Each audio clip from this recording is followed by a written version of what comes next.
asking tough questions. At UK, you'll help find the answers. Here, we always get back up.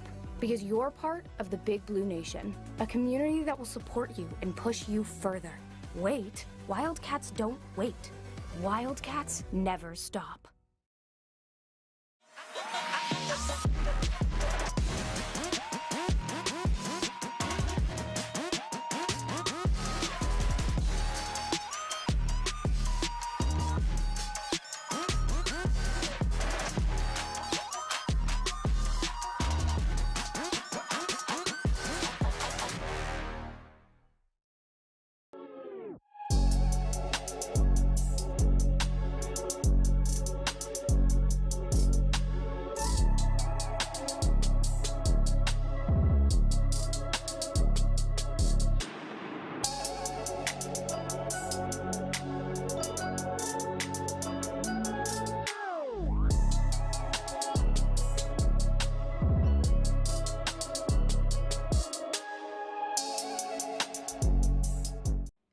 Out with Benny here at the credit union.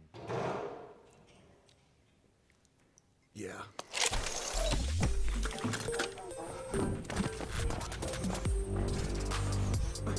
I'll be right with you, man. My bad. Benny's better at football. We're better at banking. He's working out, in a sense. UK Federal Credit Union. It's banking, only better.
Did you find us a better bank? I'm on it.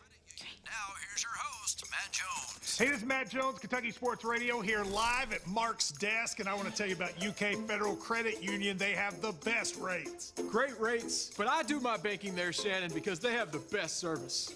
They have such great service, they even know me by name. Speaking of names, where's Ryan? Babe, we're going with UK Federal Credit Union. Thanks, guys. You were done with this, right?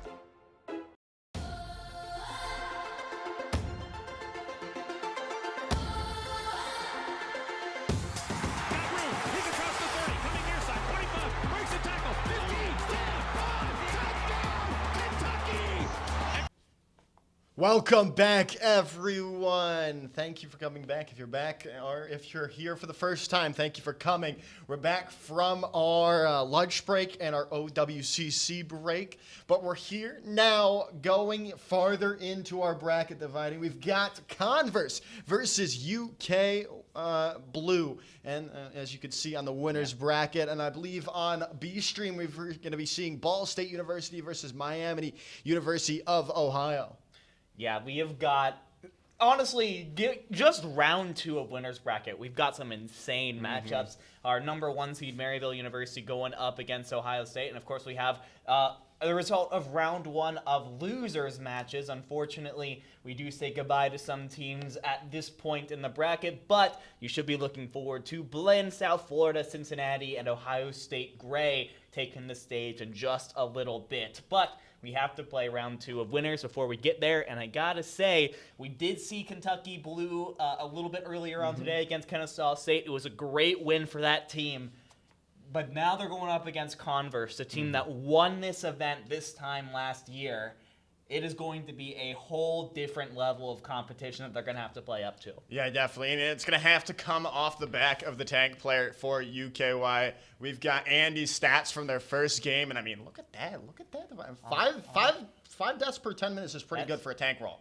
For a tank roll, and I think he was playing Wrecking Ball for the most part. So really easy to get caught out on Wrecking Ball.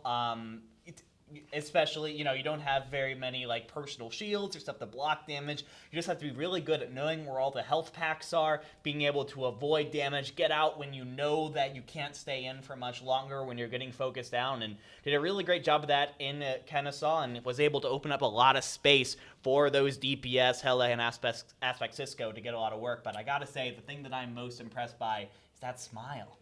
My goodness, what a stunning young man. What a stunning young man, indeed. And, well, we've got them up on the board there with their coaches, Samito and the Grand Central there, for their help to obviously coach them through this tough matchup against the number 2 ranked team in this tournament, Converse, there on stream. Yeah, and I gotta say, there was a little bit of a scare here in the first round for Converse when they ended up losing a map to the number 15 overall seed Cincinnati off stream. There was a little bit of a, oh my gosh, is this going to be the monumental upset of the day? And luckily Converse were able to recover. They were able to get back to it, and they got themselves the win to get themselves to this match right here. But I gotta say, that did put, I'm sure that put a little bit of fear into the hearts of Converse and being like, okay, we've got to take this a little more seriously, a little earlier than we thought. So we'll see. I'm curious to see how they approach the start of this game, whether they're going to maybe have their feet off the gas a little bit, or if it's going to be go from the start, in which case Kentucky's in some trouble. Well, I can tell you one thing, and I know for certain that their first map is going to be Oasis here, as you can see. And again, like all control maps, it does bode itself well to one specific comp, but you can see a wider range of them. I feel like Dive is probably the best comp that we're probably going to be seeing in this map because of the city center and university. Not university. The other one, the one with the high ground on top. That part. Yeah, that one. yeah. I think that's Gardens. That's what it's called. See, that's my biggest thing. Remembering the names of the submaps of Control. It is difficult. Like, I could remember almost every every ability name. It's just the submaps of Control are the hardest things to remember for me.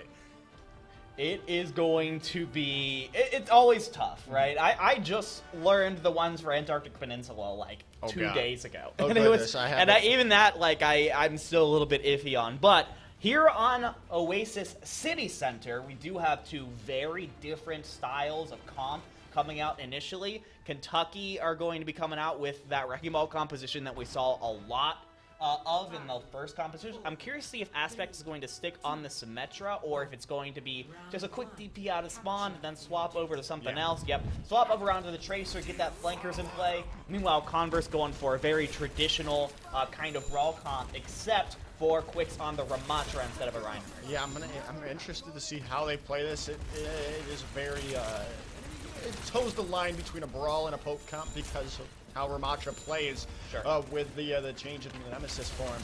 But we'll see how it works out for them as they're walking to the point. The Ravenous Vortex coming out from Quicks there, trying to get things underway. Still just looking for that first pick. Anyone looking to find anything here right now in the fighting. Yeah, this is kind of how City Center ends up being, because you have that big column of cover in the center of the map. It's a lot of poking in and out and trying to find openings, but both teams doing a really good job just kind of playing around the center of the map. You see, you got Converse just kind of sitting in the middle because they want to try and play it up close. Meanwhile, Kentucky are more than happy to keep their distance with the composition they're playing right now, but Converse was able to take point. Kentucky weren't able to tiptoe on and off point forever. And so because of that, Converse do take first point control, and it is up to Kentucky to go in on them. Yeah, now Hammer finding the pick on the Aspect. It should wrap things up fully for this first fight. As Healy goes to spawn as well off the back of a nice shot from Orion on the Baptiste. Yeah, very nicely done there. And now this is where things get a little bit more iffy for Kentucky, because now that they don't have initial point control, they have to push into a composition that is very good at short ranges and is going to be very good at keeping this space on the point, especially when it comes to City Center in particular, because like we just saw, lots of natural cover, you're going to be able to stick around it. We'll see if the Kitsune Rush gives them the aggression they need. Yeah, and the slam coming in from Andy as well. There's a lot of damage coming out onto Converse, but that Maywell from Hammer there, still keeping them up and healthy, able to get that healing in from Orion. The Immortality Field no longer available with the Blizzard on the board there. Quicks finding Healy, the Deadeye finding Mad Jax as well as Converse yet again find this fight win. I will say, though, Aspect Tisco takes out Orion, which is most of the healing for the side of Converse. So you're going to get up pretty quickly. You have a lot of fast characters. There's an opportunity here for Kentucky to take a 4v5 if they're quick, and I think that's why you see still Kiwi go back, make sure you are taxiing Orion back, get back as a full bag as quickly as possible, because when Kentucky comes back, they're going to have mines, they're going to have the Deadeye. And they've got to figure something out. It's down to last fight territory, and Andy is so low right now. They need to get him up and healthy, and then they go. They get Garchomp out of the fight, but they need this Mad Jax. The minefield comes in from there. Healy also looking for a Deadeye kill. They find still Kiwi, but still not looking to be enough for UK right now. As Hammer on the Meg, finding another pick as the overtime bar is going to tick away quicker and quicker as the Amp Matrix is there. Orion finding the pick on a Mad Jack. The overtime bar still not going down yet. Andy rolling through, but there it should go now. Overtime bar ticks away as Converse take round number 1.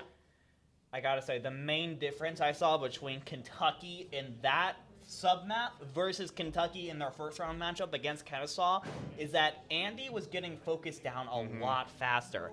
Again, did a really great job of knowing when you were about to go down and getting out of dodge, but compared to Kennesaw, was forced to go back and find health packs to get your health back a lot faster than in Kennesaw. And when your Wrecking Ball is out getting health packs, that opens things up for the side of Converse to be able to take those fights without the tank on the other side. This is going to be interesting, though, because when we go to University, the most closed-in sub-map of Oasis, that is going to force Kentucky to play just a straight-up brawl composition. We've got the Reinhardt and an early pick for Andy onto Hammer. Maybe the Reinhardt was what they were missing. Yeah, that's a great pick. Hammer going down now. Kentucky can take this defensive positioning and stop any real ingress coming in from Converse for the time being. They should get this, at least start to get the capture percentage before they can really try to take the point away from Kentucky at the moment, and they do. They get it before any contest comes in from Converse. So now they're coming in with a Ramacha. Quicks looking to come through as Hammer, and Quicks start things off for Converse now to open things up fully for them to get onto this point and get the capture percentage back into their favor before it gets too up there for University of Kentucky. Huge fan of the support line of Converse there. Kentucky went all in trying to take down Quicks, but was able to get that protective shield up, got the healing from the Baptiste, and in fact Orion is going to have Amplification Matrix this fight already. Couple that with a Blizzard from Hammer coming up in just a second, and this could be deadly. Oh my god. Already a Blizzard Hammer. What is the damage output? What is the damage output? The Amp Matrixes are dueling on the point currently, but the Shatter coming in from Andy. There's no real follow-up there, though, from University of Kentucky, which is desperately they need right now as the Blizzard now comes through. Butters finds Hammer, though, but it just doesn't seem to be enough for them to swap this point over, because Guard Shop on the Cassidy finding 2 picks as Converse continue to hold strong.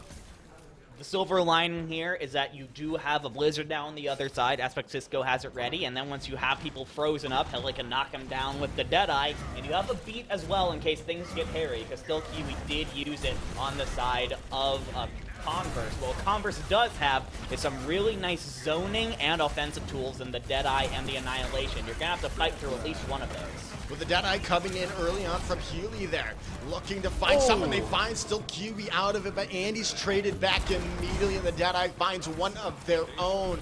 As the Annihilation popped by Quicks on the point, the team kill goes through for Converse.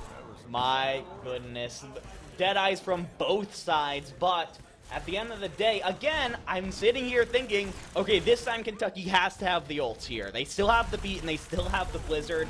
The only thing you're going to really have on the other side is an Amplification Matrix from Orion, and you don't even have that up yet. So if you go really aggressive with this Blizzard, that's exactly what they do. Kentucky should have a huge advantage. Yeah, but they just sped away. They get Hammer, that is a very big pick, but other than that, they don't get much value from that Blizzard, but they might not need it at all. They pushed back Converse to get them away from spawn, and then they got the follow-up there, which is huge, but it's now up to 99%, Devin. They cannot lose another fight. Simply cannot. Again, because we are still playing in a first-to-2 situation, so losing map 1 is massive.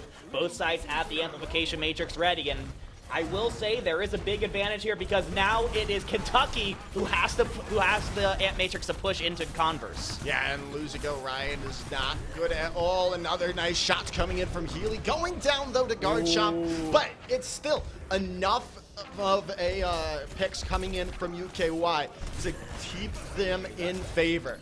Aspect is so low. You cannot lose Aspect right now. You can't lose both of your DPS. And luckily, we finally get a little bit of healing coming in from Butters. You're going to have to back off, though. And that is going to give Converse a much-needed space to use their Amp Matrix and the Blizzard. The Blizzard's there, and he tries as they will to get something. Try to stop any forward progress, but the Shatter does not connect to anyone as Converse comes in, gets the point back in their favor as the overtime bar ticks away as Converse take map number 1.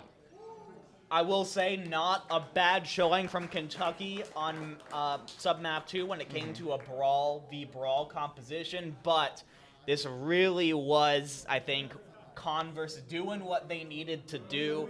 They came out with the Brawl composition. They did a really great job of being able to dissect and deal with the Wrecking Ball comp, and then they were able to win the Brawl v. Brawl as well. So in that situation, you're thinking as Kentucky, like, what have we got to do against these guys to finally get ourselves a win? And that it's just tough because when you look at Converse, these are players with a lot of top tier 3 to even tier 2 overall experience, and that is really tough to overcome. It really is. It really is. Now they've got to come in here. It's their map pick, Devin, though. So Yes. that's huge for them. They have the opportunity to go with something that they're comfortable with, and I feel like, especially going down as this is, like you said, a 1st to 2. This needs to be their map. It has to be their map.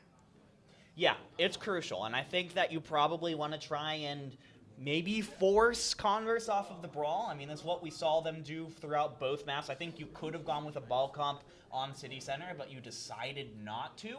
So I would think that there would be a situation where maybe you go for like a Dorado kind of map, a map that basically makes it very difficult to play that brawl composition. That being said, you have Quicks on Converse, who is traditionally like a wrecking ball connoisseur. So it's going to be, it's just tough. It feels like no matter what, Converse is going to have an answer. You just have to come up with what is best for you. Yeah, and obviously we're still trying to figure out what that map pick is going to be, because it looks, oh wait, we got it. It just came in as I'm speaking it, speaking it into existence there. But we're not going in quite yet, because I believe they're fixing some cam issues out on the main stage for the players. But we do have the map picked in, and it is interesting because it's a very dive-oriented map as we're headed into Gibraltar whenever that comes up on screen for you guys. Yeah, Watchpoint Gibraltar is fascinating. I feel like I haven't seen it played in a really long time. It's kind of been in and out of like the competitive map pool, but it has really been known as like the dive map for a really long time. It is defined by high grounds, whether that is the high ground right outside of the spawn on point A or the massive spaceship on point B that you could just take control of an entire map from. So you could get a lot of value from snipers on Gibraltar. You can get a lot of value from dive on Gibraltar, and I think that is probably what the latter is what UKY Blue are going to be kind of betting on, because this is a team that really wants to play dive. You really want to play around Andy's Wrecking Ball. You want to play around Hele's Tracer as much as possible. So there is a lot of really good. There's a lot of really good stuff going for Kentucky by picking this map. Yeah, and we're not going to be seeing any swappier sides as Converse wanted to defend here first. Which, what is your take? Would you rather defend or attack if you had the choice? Personally, I like defending personally, because then whenever you win your defense, then you kind of know like the line to beat.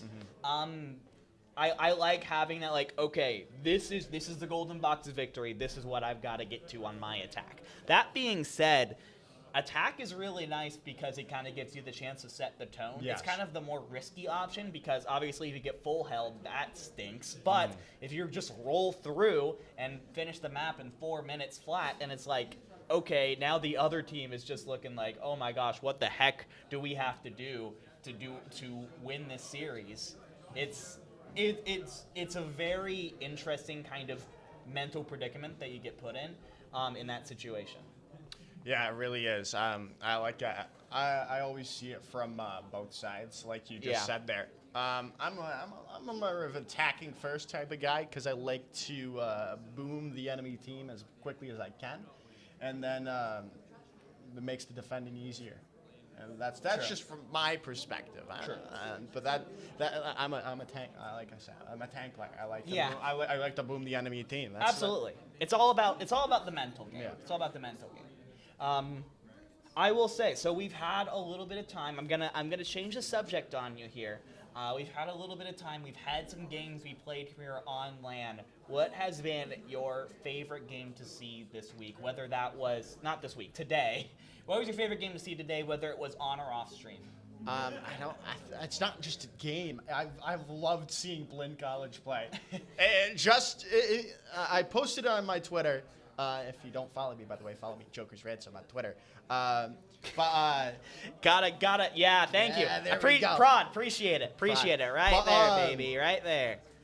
But I'm saying, like, wherever you go when Blinn's playing, you hear them screaming, and Samito said that's allowed, and I love that aspect of their gameplay because it's so like mentally draining to hear the other team like just screaming like, oh, we did that, we got that, and I love that aspect of their gameplay.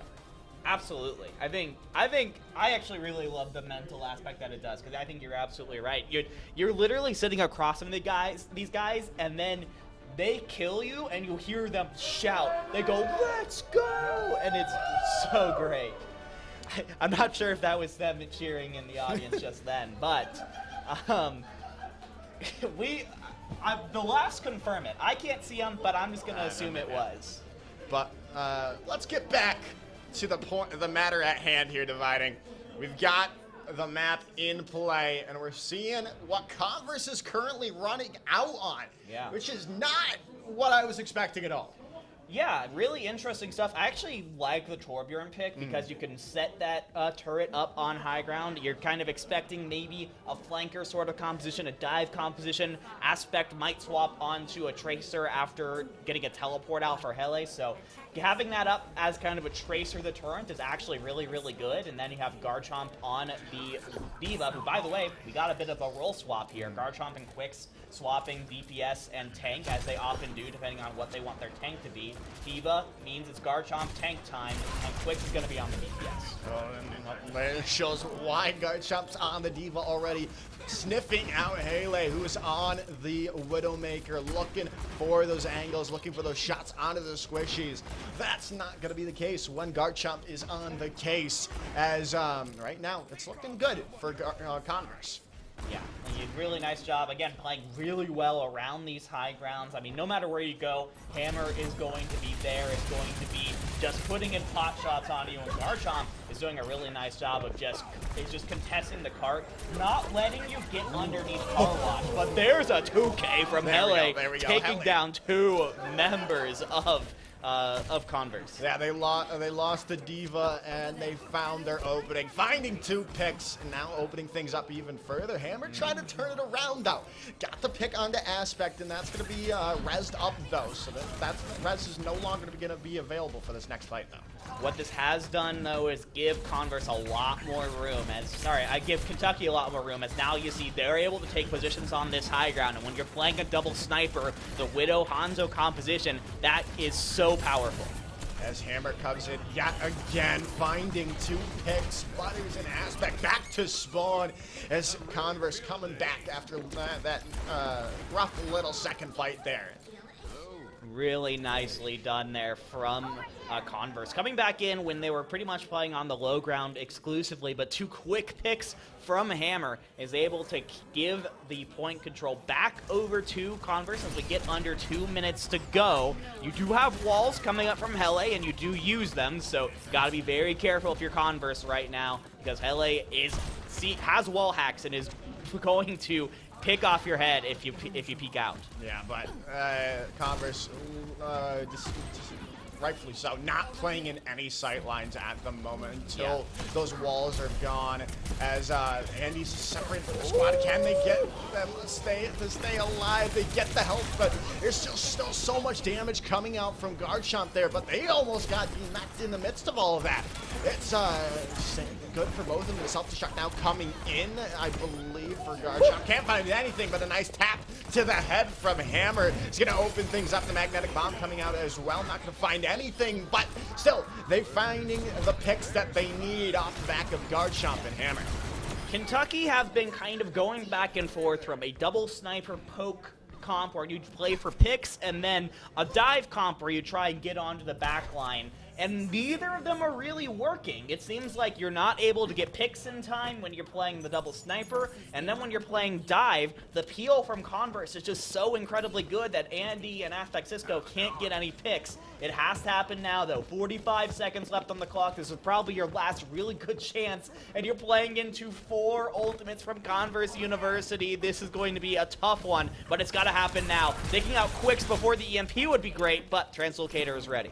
The Translocator out, but still, it's going to buy them a little bit more time, try to build up to something, anything, more than the ultimates they have already, but the EMPs come out, and that's found 2 players for Converse, as that should maybe wrap things up. If it doesn't, it's going to be a very uneven fight for this last fight. You've got fast players, so you might be able to get another touch, might be able to get overtime, and the silver lining is you didn't use any ultimates, so you are going to still have the nano, not the pulse. Aspect Cisco is down, but you got to nano somebody up here if you're Butters.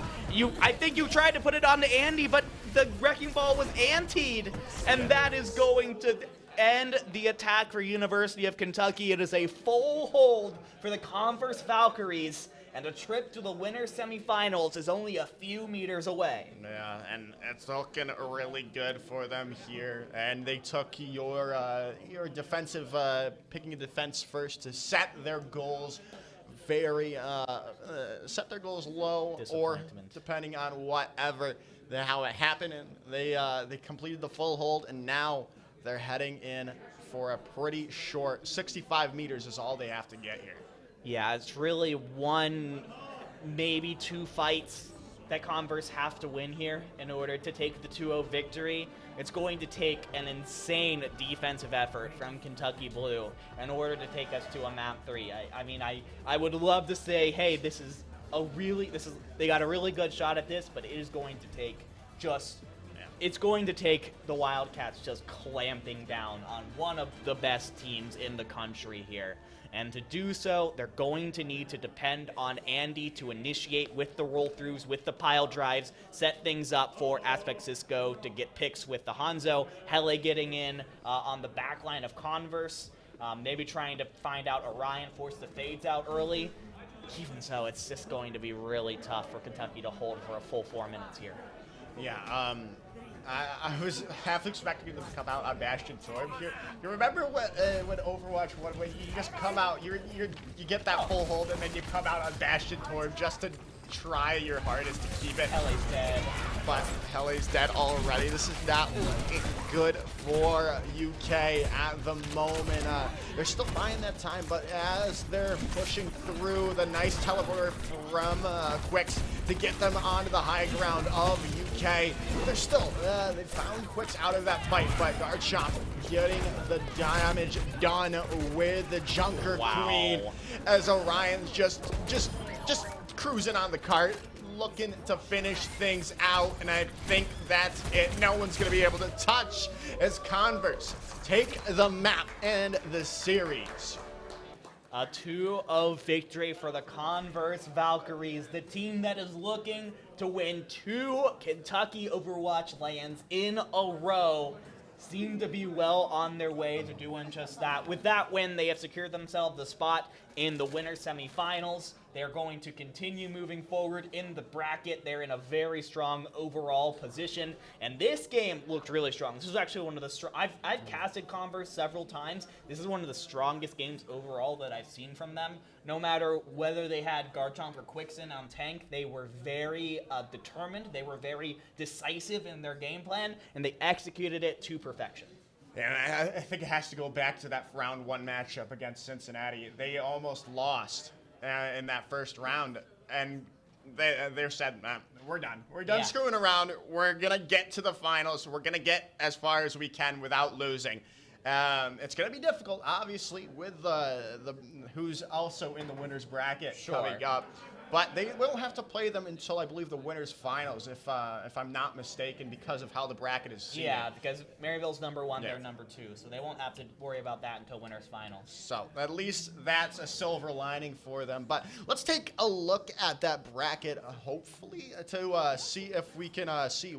Yeah, I was going to say, this game was fairly quick. I don't know if any other games have finished yet. Maybe not, but we can take a look at who Converse would be playing either way, because we can see who would be the winner of, we could say.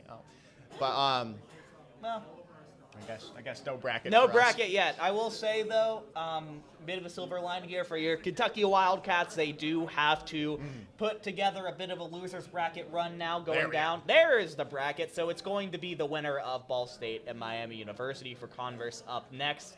Meanwhile, Kentucky is going to fall down, and they're going to end up playing against the University of South Florida in just a little bit in the losers bracket. But we still do have 3 games still ongoing here on the winners bracket before we can get there.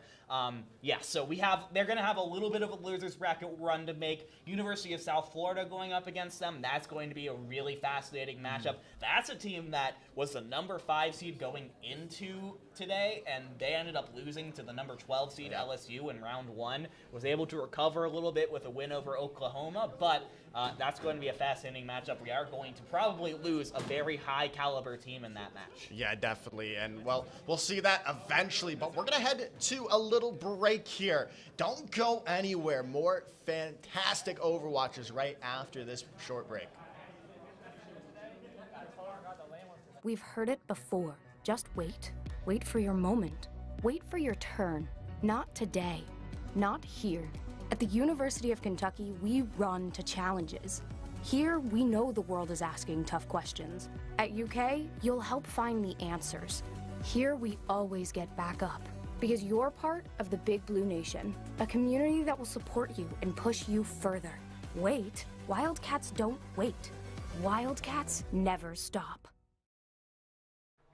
All right, guys, I'm here with the GOAT, the best montage in Overwatch ever made. Quick shots, your last LAN, man. Thank you so much for coming. I'm honored to be your last LAN. Not my last, actually. Not your last. We're going to CCC in Texas Okay, so you got one more. in May, but second to last Second LAN. to last.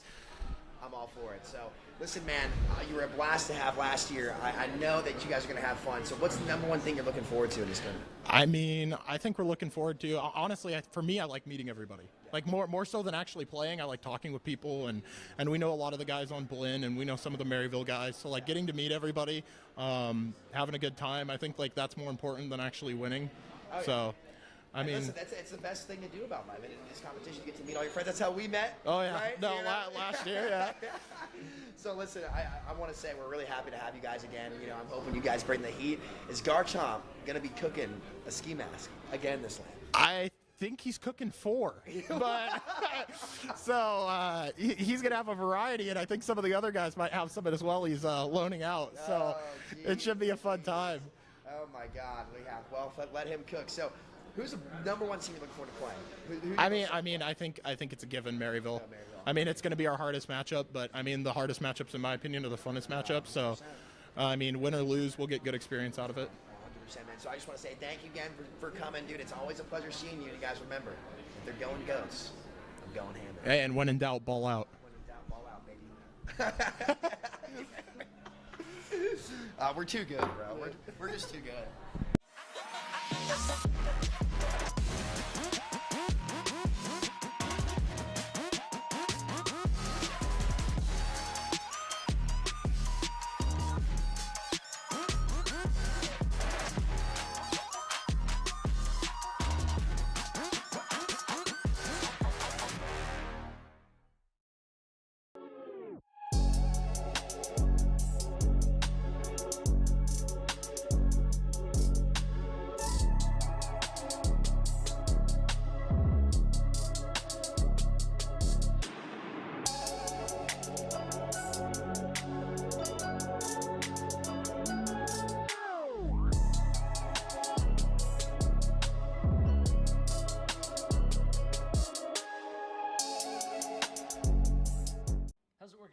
Here at the credit union.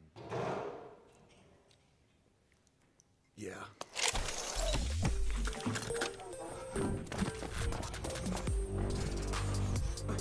I'll be right with you, man. My bad. Benny's better at football. We're better at banking. He's working out, in a sense. UK Federal Credit Union. It's banking, only better.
Hey,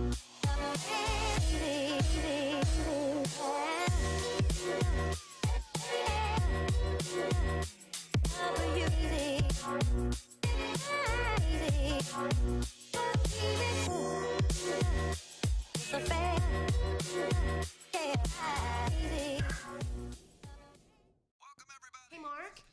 Did you find us a better bank? I'm on it. Now, here's your host, Matt Jones. Hey, this is Matt Jones, Kentucky Sports Radio, here live at Mark's desk, and I want to tell you about UK Federal Credit Union. They have the best rates. Great rates, but I do my banking there, Shannon, because they have the best service. They have such great service, they even know me by name. Speaking of names, where's Ryan? Babe, we're going with UK Federal Credit Union. Thanks, guys. You were done with this, right?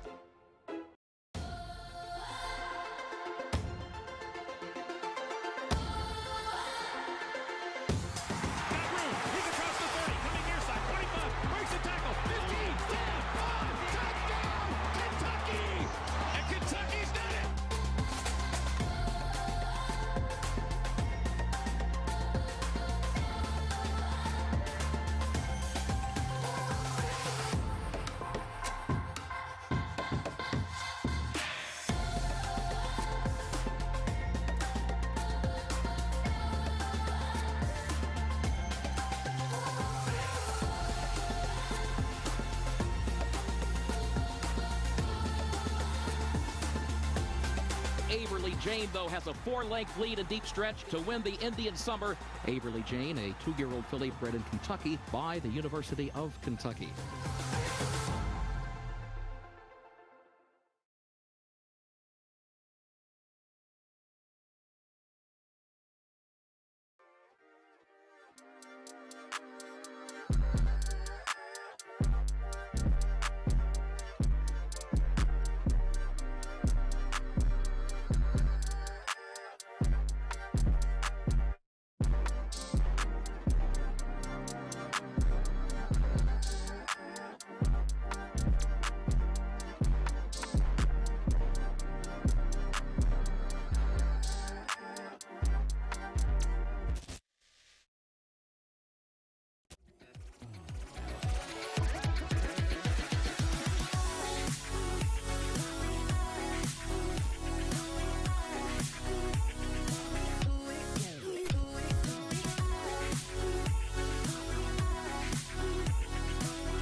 This is a lab and teaching here is a lab also, not gaming stuff, but can I teach my VR class in here?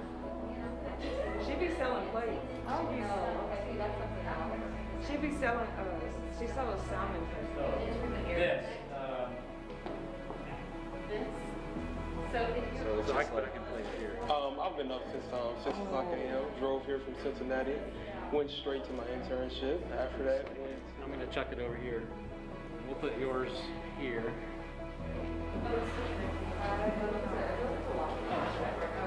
Just having the motivation to keep going, and my advice would just be to don't give up hope, even though you're distance away from everyone. It worked over there.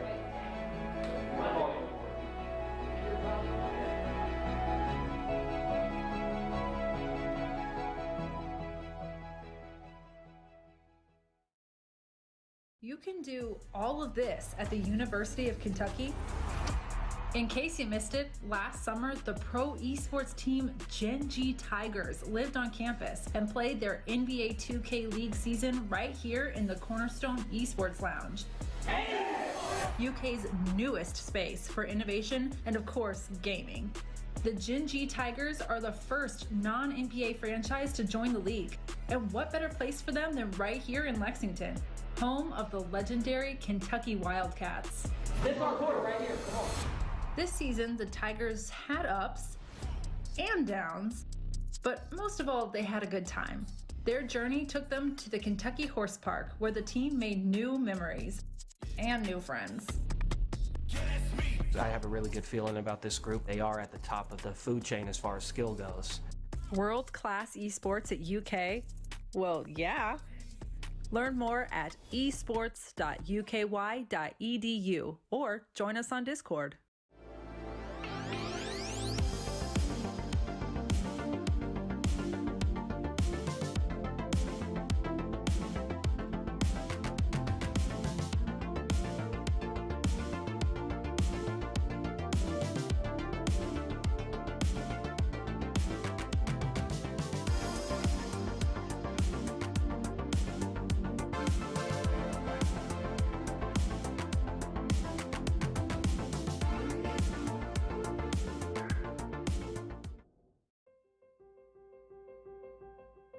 There's something about the University of Kentucky.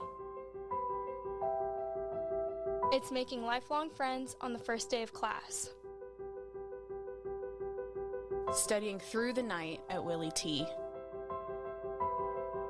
Experiencing Catterday on a crisp fall day. Dressing up for Keeneland in the spring. Putting in the work at Alumni Gym. Meeting at Champs for lunch with friends. Taking in the fresh air at the Arboretum. Cheering the Cats on to victory. Finding your favorite mural downtown. Seeing your potential with that professor who first saw it in you. Discovering a local gym. Relaxing in that perfect spot on campus. Learning the words to the fight song. It's all the moments. Big and small. That make you a wildcat. This is your moment. It begins now.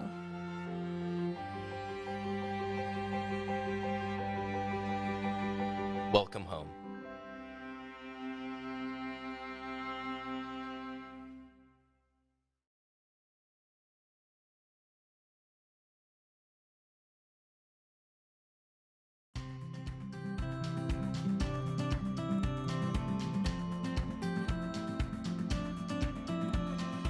College is a big investment, and the best way to maximize that investment is to think about your future career, early and often. Whether you're undecided on a major and career path, know exactly what you want to do, or you're somewhere in between, the staff at UK's Stuckert Career Center are here to help.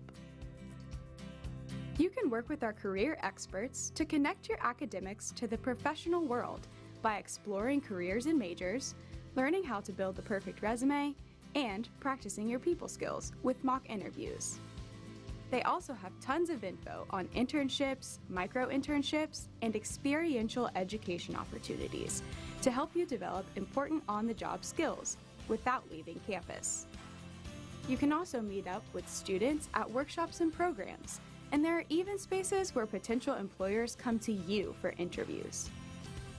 But prepping for your career path doesn't just happen in this building. UK has embedded career services support in the College of Engineering, the Gatton College of Business and Economics, and the Lewis Honors College. Stuckert also partners with other colleges at UK to host career fairs and career networking events all over campus. As a Wildcat, you'll be able to take advantage of activities and events designed to help you explore your wildest ambitions, while gaining the experience you need to land your first job.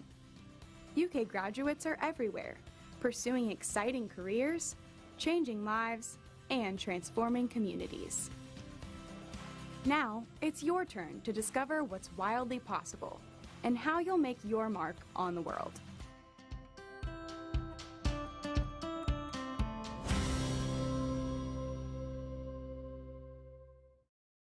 I am happy to announce that the University of Kentucky has been selected as an Apple Distinguished School for 2021 through 2024. It's a 3-year designation.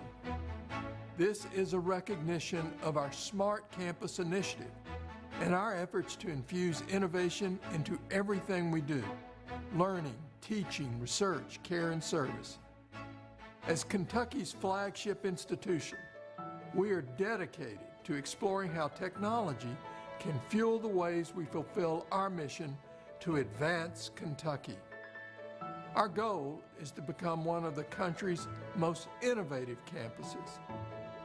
As part of our wider Smart Campus strategy, we provide all incoming, degree-seeking, first-time undergraduate students with an iPad Air, keyboard, and Apple Pencil.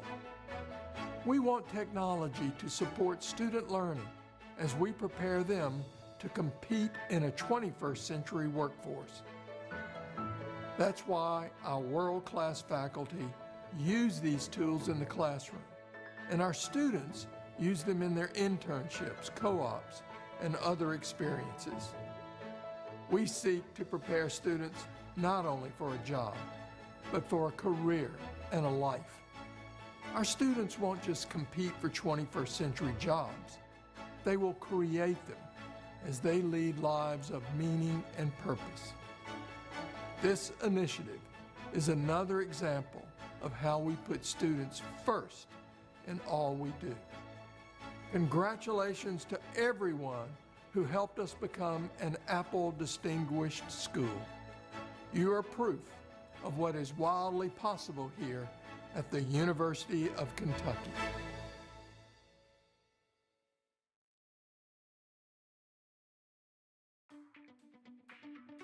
At the University of Kentucky, we don't just dream boldly. During the past year, we put in the work, turning dreams into reality, changing lives. Through every up and down, twist and curve, we never stopped striving to meet the moment.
In 2021, we showed the world what's wildly possible. This is who we are. This is what we do. And we're not finished.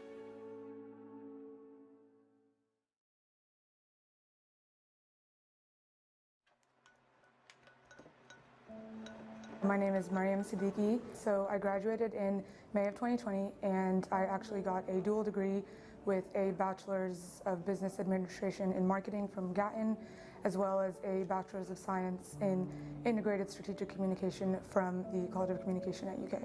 I really draw from things in nature like florals or rainbows, the sky, things like that. That's a lot of like stuff in my designs, like nature as far as like trees and grass, all of that. But I kind of find a way to make it as bright and as colorful as I can, because for me, like that's kind of what draws me the most in when I get to see colorful designs, something really bright and cheery.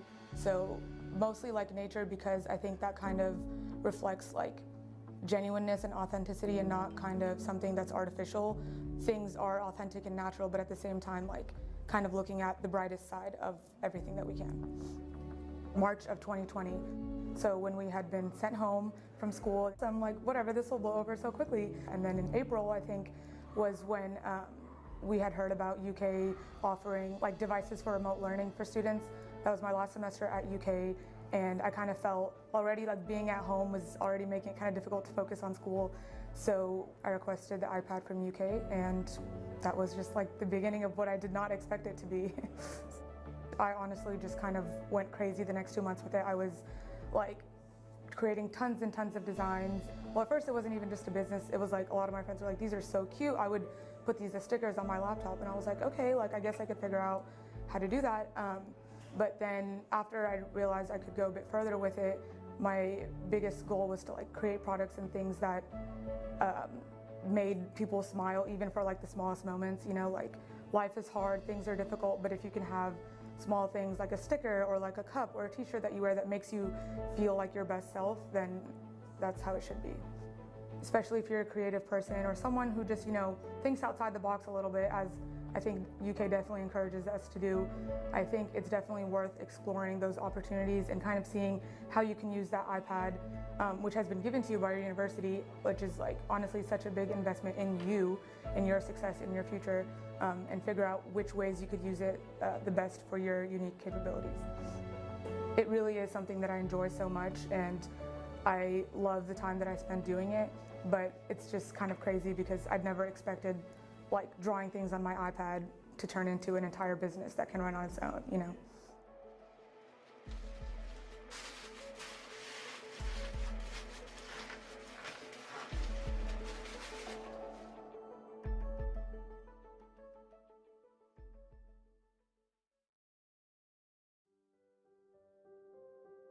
Senior year as a whole really made me come into my own, and it just wrapped things up full circle, where I realized that things I kind of dreamed about doing were things that I actually accomplished. My parents have always preached me, 4 years of college is going to be the best time of your life. After graduation, there's going to be a lot of good times, but college is, the one time I get to be with my peers and, just my peers, but college has just been like the time of my life.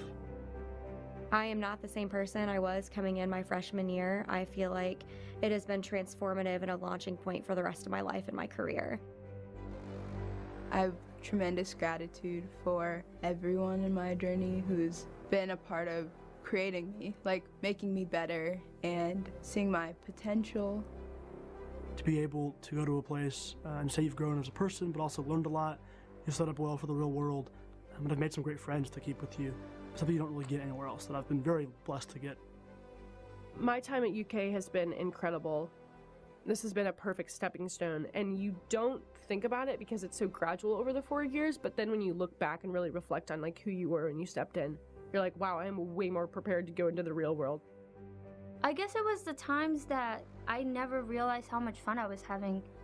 When you're having a lot of fun, take a step back and just look at everything that's going on. And it's all coming to an end, and I'm not ready. I think it's a bittersweet moment because I'm excited for the future, but at the same time, it's closing a chapter that I feel like I just opened yesterday. It's something that I know that I will hold on to for the rest of my life. I'm just so grateful for everything that everyone I've interacted with here at UK has done for me. Just to look out there and see friends and family there, it'd be like a really gratifying experience. We've been talking about this day for so long, and it's here, and finally got to walk across the stage and get our diploma and have that moment. I think it's just gonna be surreal. Like, I can't believe that we finally made it. I think the defining point is going to be graduation. To know that I finished all this and I was able to accomplish so much, it'll be an incredibly proud moment. Looking back on it, I have no regrets.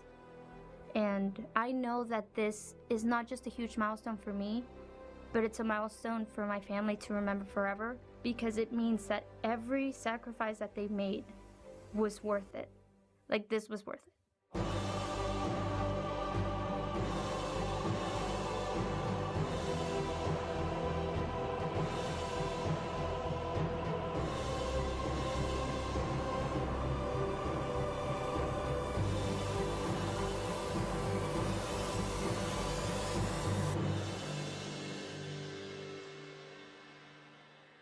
Graduating to me really is a symbol, and I guess a message to myself that I could do it and I did do it, and I've come out on the other side victorious.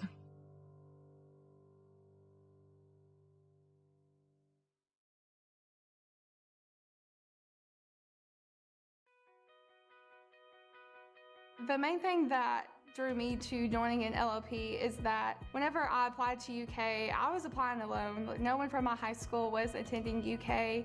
I definitely felt alone at first, and I felt like I needed that community. An LLP is a living learning program. So it is basically a community of people who are like-minded. They could be the same major, they could be interested in the same things, and generally they will live in the same building or on the same floor, and they will be led by a peer mentor. It's a great community. There's so many resources. It helps you acclimate to campus so much better. You already have built-in friendships that last a really long time. It really helps you just ease into the whole situation a lot easier. I was, of course, very nervous. It was my first time living out of my own house, and I felt like I was already at home. I already felt like I knew exactly what the dorm had to provide for me. It didn't feel like I was a new kid. It felt like I'd been here for a long time. Having this large campus broken down into just my LLP when I first moved in really helped my adjustment period, and when it made it a lot easier and made it quicker for me. And so when it came time for me to actually go to all of my classes and experience campus in its entirety, I was ready for that point. I think joining LLP at UK is a phenomenal way to make new friends and get involved on campus, and it's a great way to start your investment in your education. Living Learning Program really just spells out what an LLP is. You live together, you learn together, and the whole program is like one big family and one big fun community.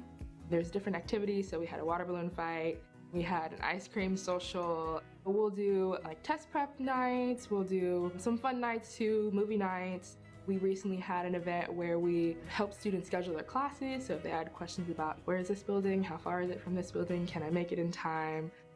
LLPs, a good way to think of them as kind of like a life hack for college. They simply just make college easier.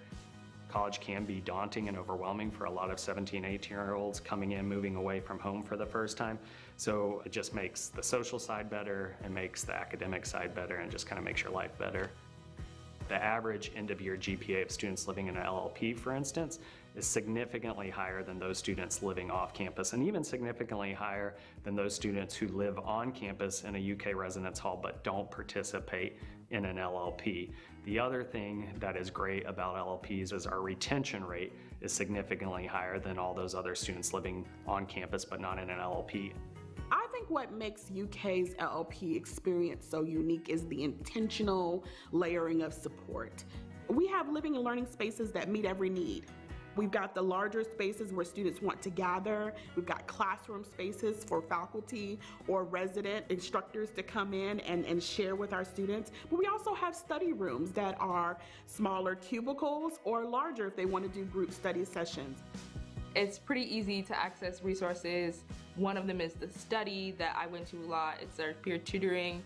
You would always see people studying. You would always see someone that you know in the study rooms that you might have in your class, and everyone on the floor was very academic focused. My coordinator would oftentimes bring in representatives from campus resources like Presentation U, which helps with presentations. It's just really great in the way that it builds that community for you. It gives you access to so many resources that you would not have had otherwise. And I do not think that I would have adjusted to campus life as well as I did without the help of an LLP. It is an experience that will leave you better than it found you. You will get something out of it. I think our LLPs allow our students to feel like they have a place here, that they have a home here, and it becomes that place that they can feel safe and they can grow.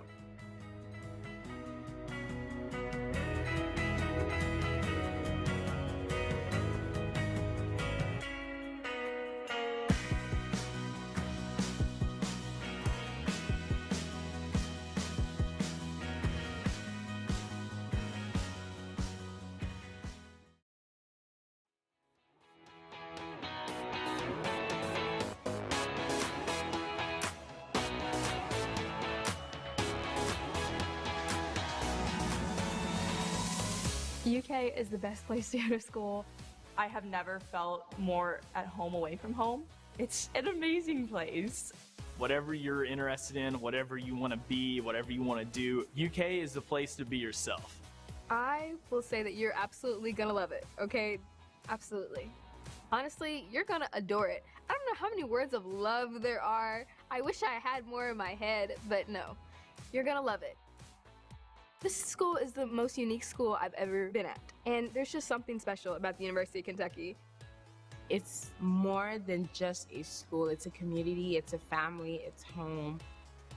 It's a great place to truly find out who you are, what you like, and your passions, and truly pursue that. As cliche as it sounds, I really have found my home on campus. I think you'll love it at the University of Kentucky just because how quickly the entire campus welcomes you with open arms. The faculty, the staff, people in your class, everybody has just been so welcoming, and it's super easy to find your place on campus. You'll love coming to campus because of the big city feel and the small campus community. I don't think I've been able to go about 5 minutes walking on this campus without seeing someone that I know or recognize. Just having that small community on campus is what makes the university awesome. The campus has for sure been designed for the students first because it has everything that a student needs. It has beautiful residence halls. It has a walkable campus. The city that UK is in, Lexington, is very accessible for UK students. It's literally its own little world. Students are gonna have a blast. If you're coming in, this is your first year, even if you're transferring here, this place has something for you. Like, there's a way that you can feel comfortable, you can feel successful, you can feel supported here at UK. There's events that are fun, there's places to help you study, there's places to help you relax. We have something for everyone to love because UK is just great.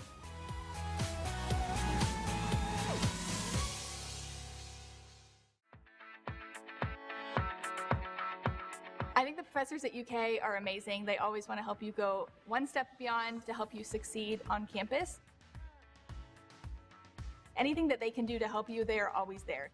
They challenge you for a reason, they challenge you for a purpose.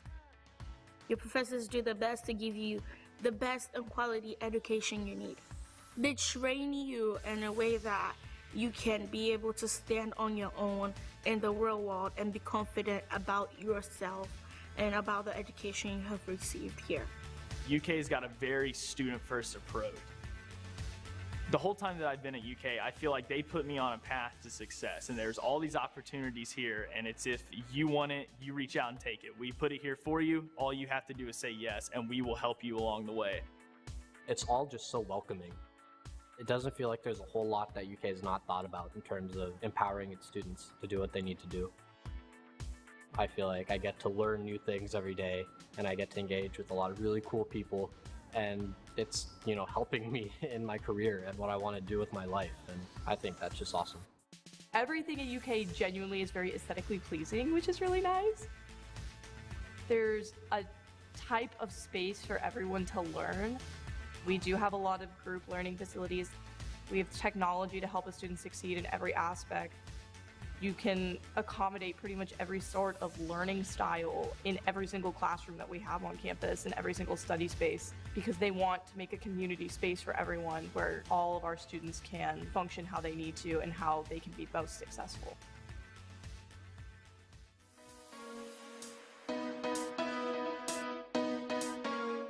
UK's residence halls are some of the best I've ever seen.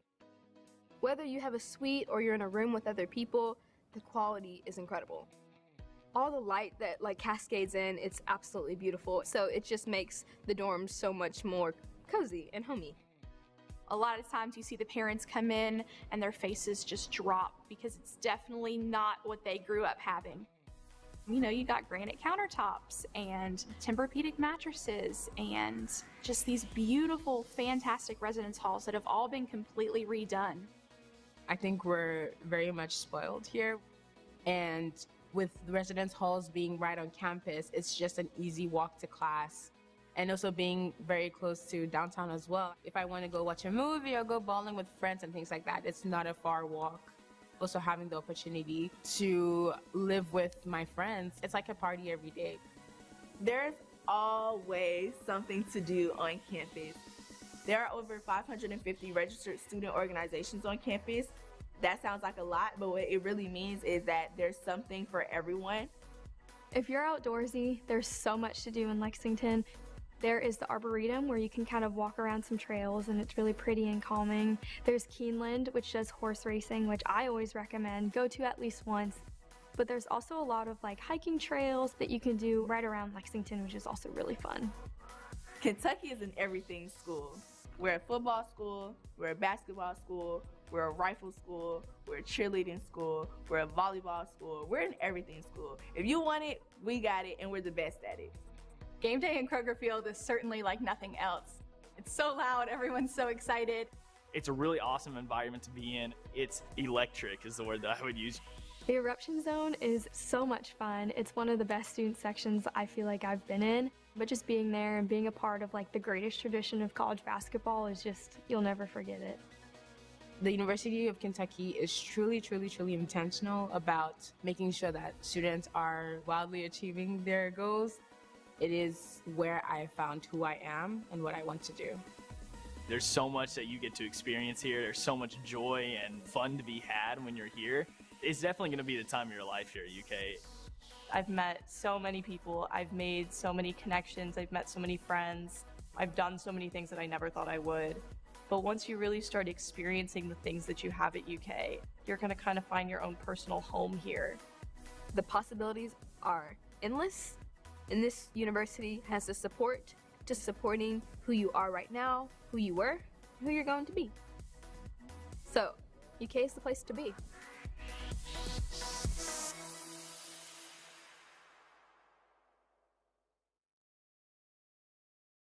We've heard it before. Just wait. Wait for your moment. Wait for your turn. Not today. Not here. At the University of Kentucky, we run to challenges. Here, we know the world is asking tough questions. At UK, you'll help find the answers. Here, we always get back up. Because you're part of the Big Blue Nation, a community that will support you and push you further. Wait. Wildcats don't wait. Wildcats never stop.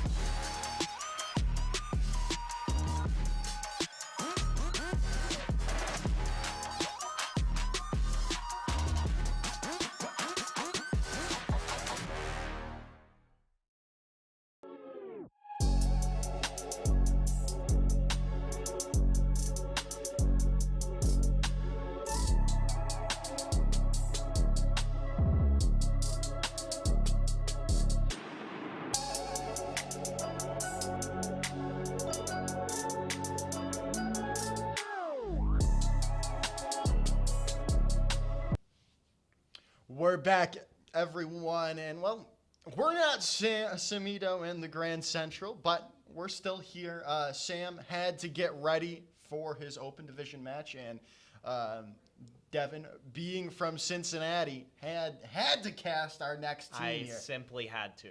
Listen, I understand that as a color caster and as an analyst, it is imperative for me to be unbiased and objective and stick only with the numbers at all times. but this is the one time I make an exception. I am going to be unabashedly biased for the University of Cincinnati here. I am from Cincinnati. I was born and raised in Cincinnati. I graduated from the University of Cincinnati. I literally founded the University of Cincinnati Overwatch Club. I was the president of it for 3 years. There are 2 members of the University of Cincinnati on the stage right now that have jerseys with my name on it because they didn't have one and they borrowed it from me, okay?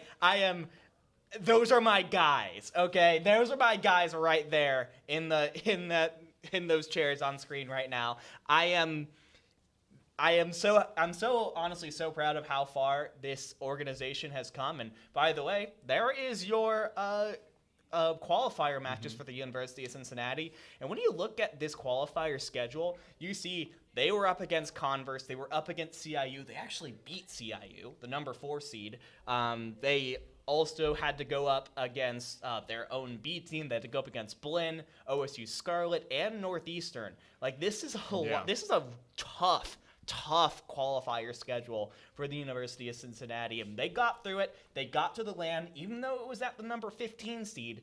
They were able to qualify, and even though they lost in round 1 to Converse in a pretty, honestly, we've mentioned a fairly close matchup, they did end up beating Kennesaw State in losers bracket round 1, which was unstreamed, unfortunately, because I was watching and my heart was pounding. It was a 2-0, but it was 2 incredibly close matches that went down to one last fight.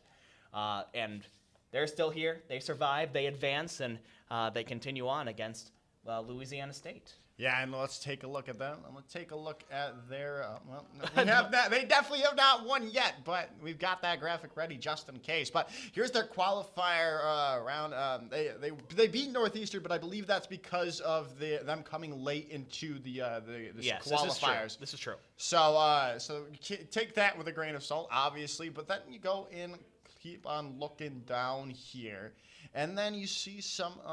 They beat. Sorry, I was about to say they beat University of South Florida, but that's just not the case. I don't. Louisiana State's a really interesting case because they actually lost to South Florida in the qualifiers, but when it came to LAN, a completely different environment, right? They went through. You see them on the fourth one down there on round 1. They actually came in and they beat South Florida, getting their revenge for the qualifier match. Unfortunately, they do end up falling to the CIU Rams in round 2, so that's why they end up falling down to the losers bracket. But still, already a pretty impressive run from the number 12 overall seed, trying to continue it here. They are technically the higher seed here when it comes to it's the 12 seed versus the number 15 seed in Cincinnati Red. But I think that this is very much a match that could go either way very easily. I'm obviously biased, but I think UC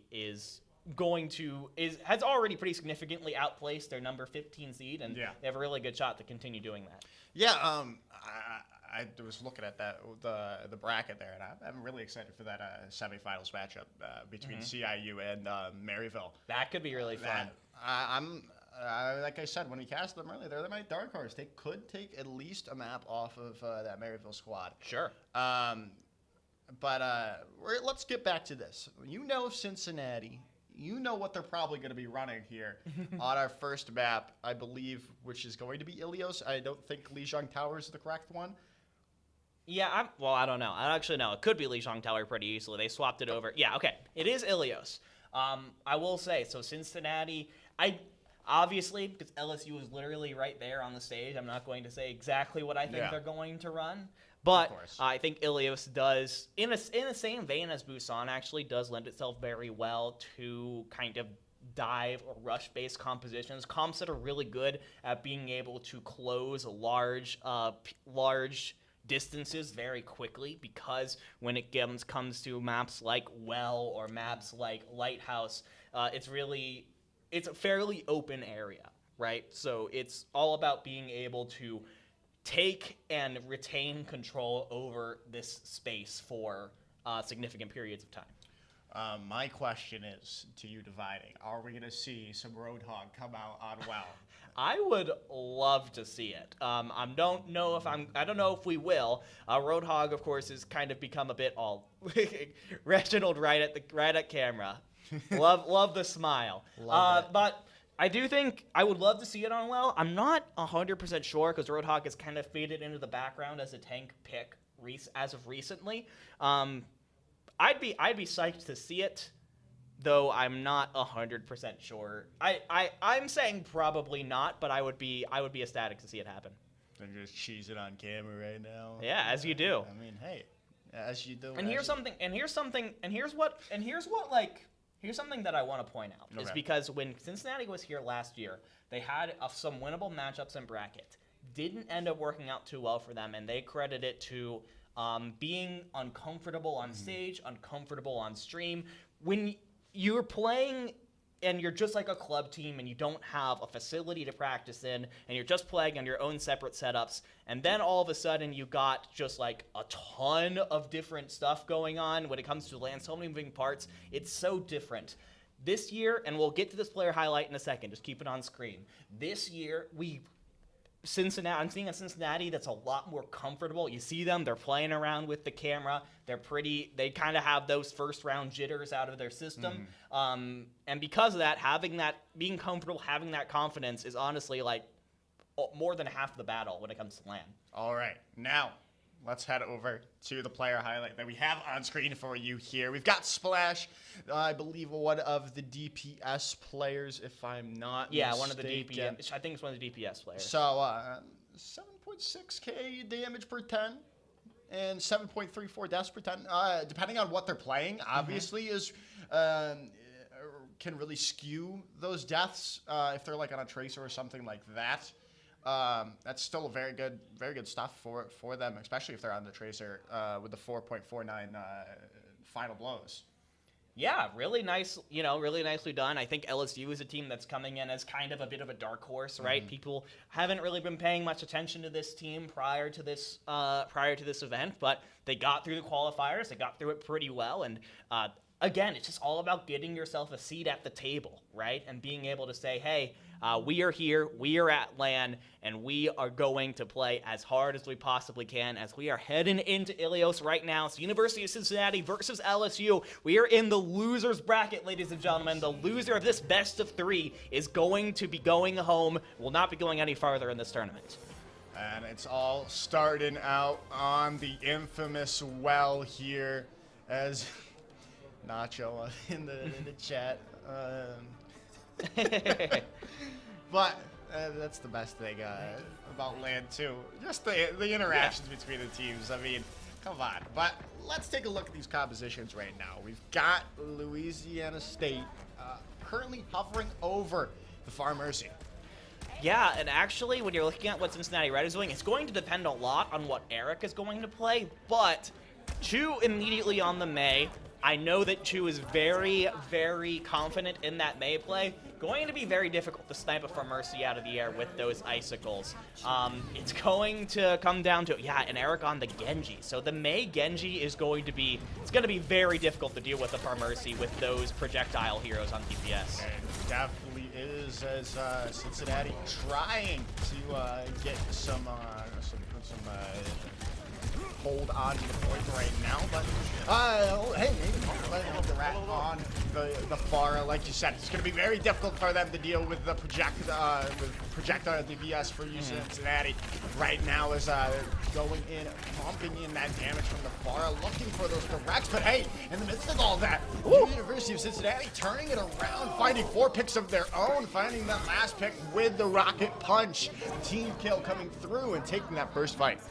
Very well done. Again, it was really rough there at the beginning from Cincinnati as Darat got an early pick early on, but they were able to hang around in that gazebo, make it very difficult for Darat on that Pharah to be able to poke in with those missiles, and because of that, they stayed alive long enough for the openings to reveal themselves.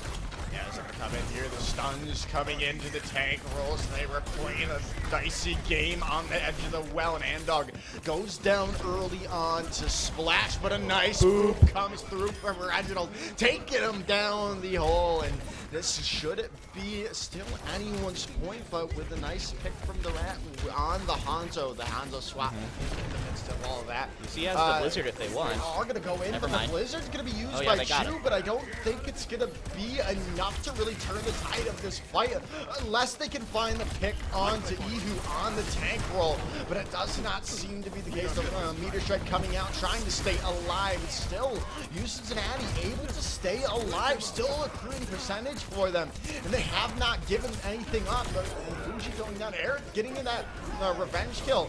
It's still looking good for LSU at the moment as the Rat finds two and the finally flips to them.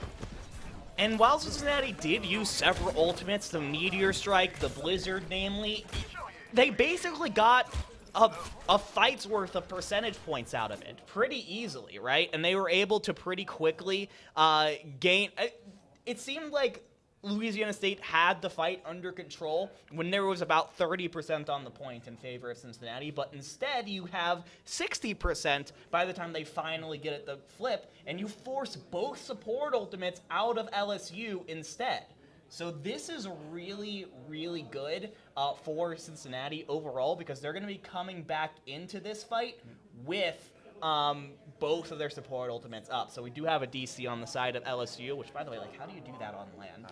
I don't know. It's so it is going to be a DC for LSU. Hopefully we'll get that player back in just a moment. But when we come back, you force both support ultimates out of LSU, and you're going to be coming into this next one with both of your support ultimates. And that's just a massive advantage. You know, I think, funnily enough, this is Durat's second DC on Really? Because they remember they DC'd against UCF in their on that push map with like 15 seconds to go. We were quite, oh right, I remember that. So I mean, that was so I think this is their second their second DC of the LAN, which is funny enough. My goodness. Yeah, so we do have it back into the lobby now, so we should be getting back into this very quickly. As, again, so here's the state of the fight right now. We've got ourselves LSU currently with control of the point. It's 11% to 63%. UC has the Kitsune Rush and the beat coming up in this next fight, but you do have a shatter from Ehud. So if you are able to knock a couple members of UC on the ground early, force the beat out of Reginald, actually UC just walks in and takes the point. I mean, they kind of had to. Durat was not with the team, but I guess that's true. They should have at least tried to keep that percentage going. As Andog comes in with a pick onto Durat early on, and a nice boot comes in from Reginald yet again, taking Ehud out of the fight, and that shatter no longer relevant as it's up to last fight territory here now. That honestly does suck that Durat did, it sucks that Durat, okay, now we have calls for pause from Louisiana. I'm not sure what that's coming up with, but yeah, it does suck that Durat was not able to come back into the game, wasn't able to come back into the game, and had to come back from spawn. But I just wish that LSU had was at least just keeping themselves on the point and tiptoeing on and off. Because what they did was they just backed off, and they gave all of the space and therefore all of the power to Cincinnati. Because now they have the point back. It's 92%, and Reginald was able to hold on to the beat. Yeah. And just looking at... I think someone got stuck in a tree. Yeah. So I'm like, I'm listening, but I'm not really listening. I'm trying to figure out what the heck actually happened for the reason for the pause. But like you said, they didn't have to hold the beat on it. They're coming up to these ultimates as well. But the shatter comes out. No one can touch though. No! That was so close. They had Reginald shattered down before they could use the beat. That would have been a huge entry pick for LSU, but unfortunately they weren't able to get there. I will in say, the end. Nacho was there with Protective Suzu to get Reginald back up, so I don't think Reginald would have died right there, but it would have been a lot of pressure on that Lucio early on, would have forced out an early beat for sure, and then who knows what would have happened. But unfortunately, no one was able to touch in time, so it is going to be Cincinnati taking point 1 on Ilios as we move over onto Lighthouse. Things are a little more open here, which is going to open things back up for the Farah from Darat. Notably, not a Far Mercy. He's still going to be playing the Kiriko. Oh, sorry, it's just a speed boost out of spawn, and then Base Rhythm's going to move on to the Mercy. So we're back to the Far Mercy, and again, no pure hit scan heroes from Cincinnati. The closest thing is going to be Chu again on the Hanzo this time. Yeah, and I think they gotta stick with it more than just one fight this time. It was working well, but they gotta get these directs, and they're landing them currently. They need to get more of them. That damage is coming out. They need to find a pick, and they need to find it quickly though before UC can get this point. As they come in with the DMEC on the E-Hoop, and that should be good for University of Cincinnati. They do lose Chu in the end, but it's still Cincinnati on the point. They have this point control. That should be their fight. Yeah, once again, Cincinnati are playing very smartly behind cover. They're basically just underneath the Lighthouse point entirely. And so instead of having full control of the sky, Darat just has these little windows of opportunity to try and put in these missiles, and it is so difficult. Even though you do have that barrage up now, it is still very difficult to be able to get multiple hits on these UC players in a row, and that's what you need to do to secure a pick. Yeah, and they do come in yet again with the DMEC onto E-Hoop as they're still looking to figure this out, figure out a way to get through this as Eric finds Bass out of the sky, and Nacho follows it up quickly after with the Farah. As University of Cincinnati is still holding on strong here, dividing. Yeah, still holding on very strong, and that was one fight, basically, that dragged on for over 50%. Louisiana State cannot afford another fight to go that long. That being said, you do have the barrage once again from the Rot. If you can try and get yourself set up for that, you're almost up to the EMP. You're up to almost both support ults as well, but 5 ultimates coming up from Cincinnati. Yeah, and that had to be their fight, but they lost already in that fight. They used the barrage. They didn't find anything with it. As the Sound Mirror comes out, no the res Dragon either. Strike comes out from University of Cincinnati, and they're able to continue this hold on the point, and it's getting down to the last fight or the penultimate fight here. Yeah, this could be last fight. You have Meteor Strike, you have Blade coming out from Eric, but a nice EMP from Splash is going to finally open things up for LSU. And Cincinnati are going to hold on to their ultimates for now, knowing that all they really need to get rid of... Okay, Andog has 2. Andog has 2. There's a chance. Hacked up, taken down. Okay. Again, all that Cincinnati really needs is one fight win, but you've put enough of uncertainty into the next fight for LSU. They have to wait for a couple people to come back, which is why you see Cincinnati poking and prodding a little bit aggressively now.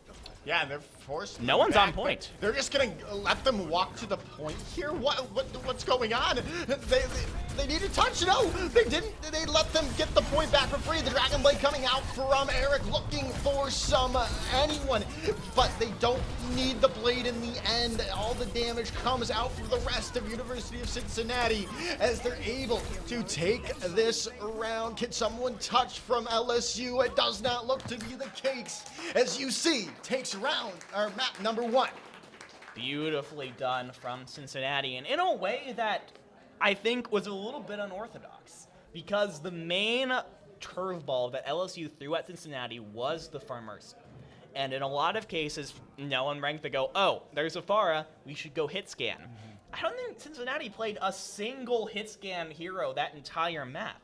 Instead, they made Darat's job on Farah as difficult as possible by playing around natural cover and making it extremely difficult for them to just find someone out in open space to get multiple direct hits on in a row. Darat showed that when there were people out in open space, you were able to get those picks, but because Cincinnati were always huddling around those like kind of gazebo areas or points where you could kind of get some cover from above, it was almost impossible for the route to do their job effectively. So, as we head into map 2, this is LSU's pick. It is going to be Blizzard World.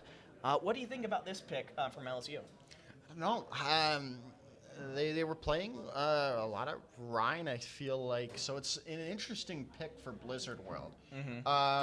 I've always, besides Third Point, I've always liked more mobile tanks, like a Diva, like a Winston, like a Wrecking Ball on those first 2 points.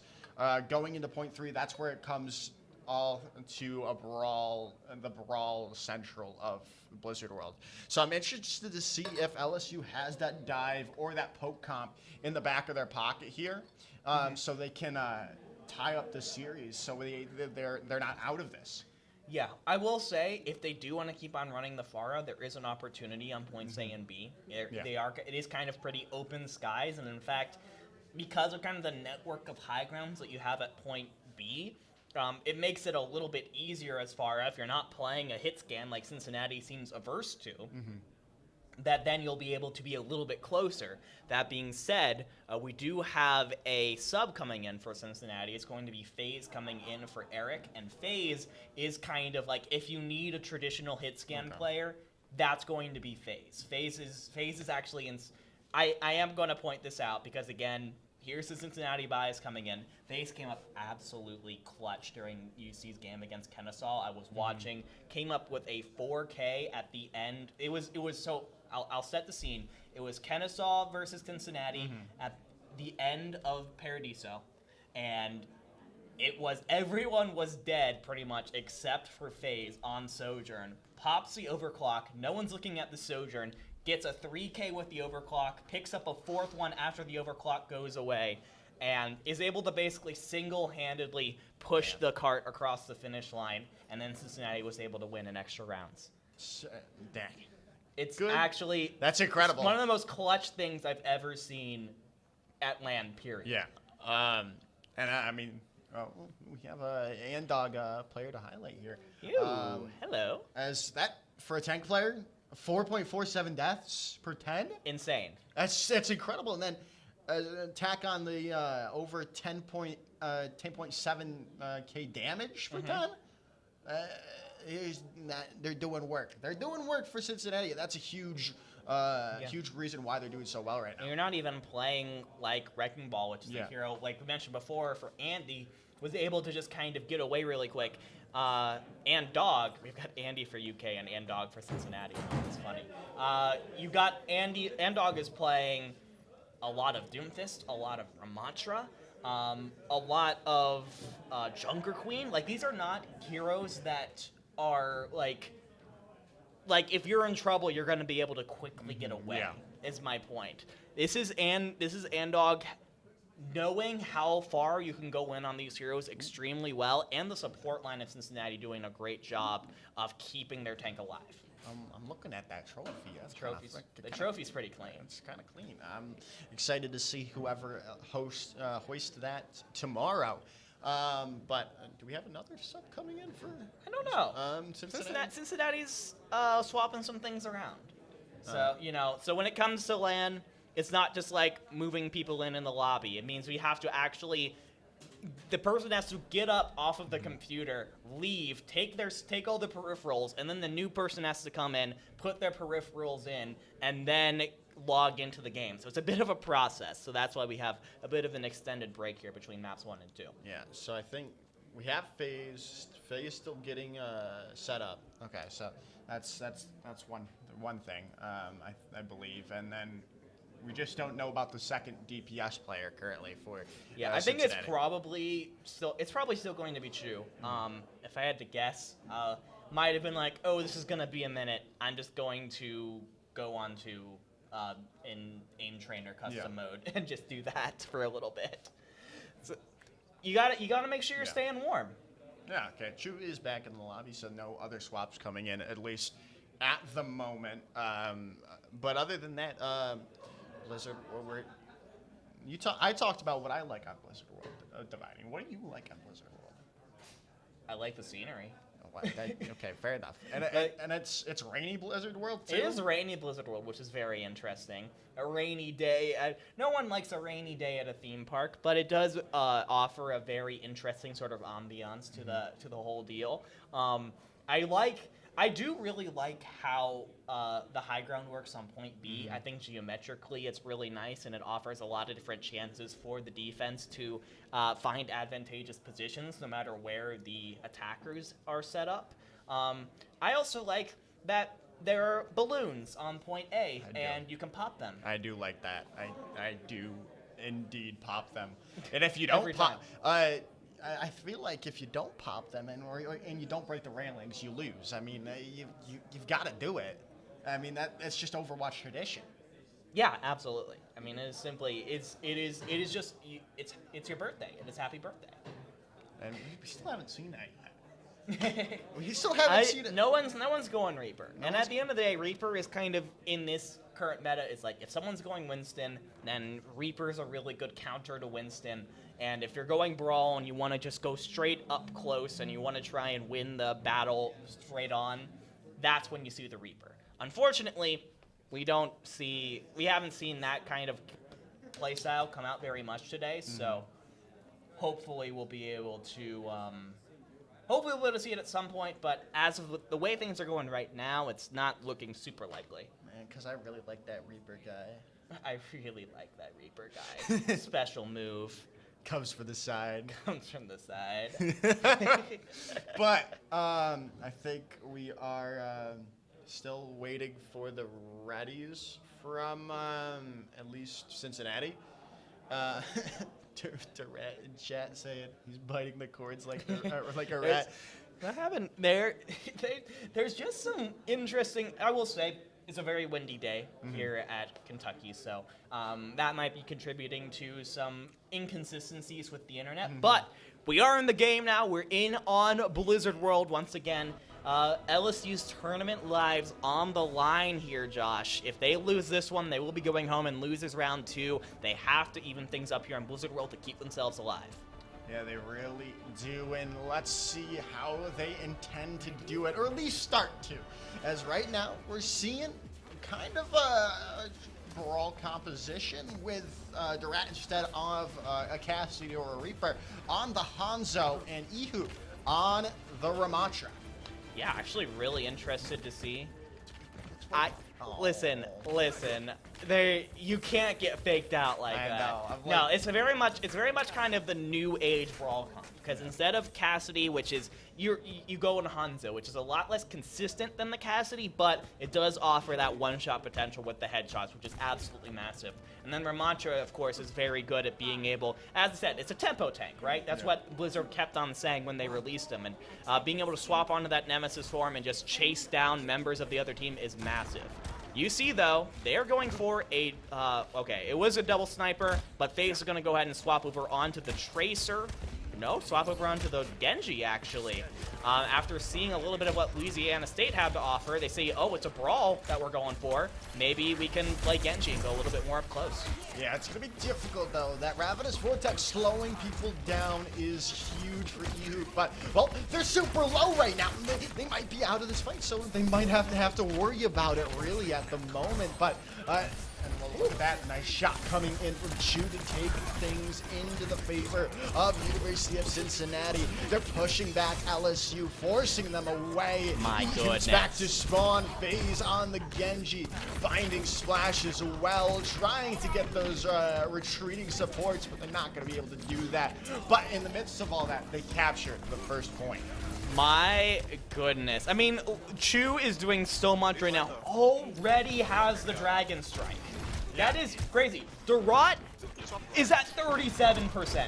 And they beat Fuji, the 2-amp Matrix, which is even huge because that's always the first ultimate in any game. As they're coming in, trying to stop this from getting around the corner here. They're at finding FaZe out of the fight, could be huge.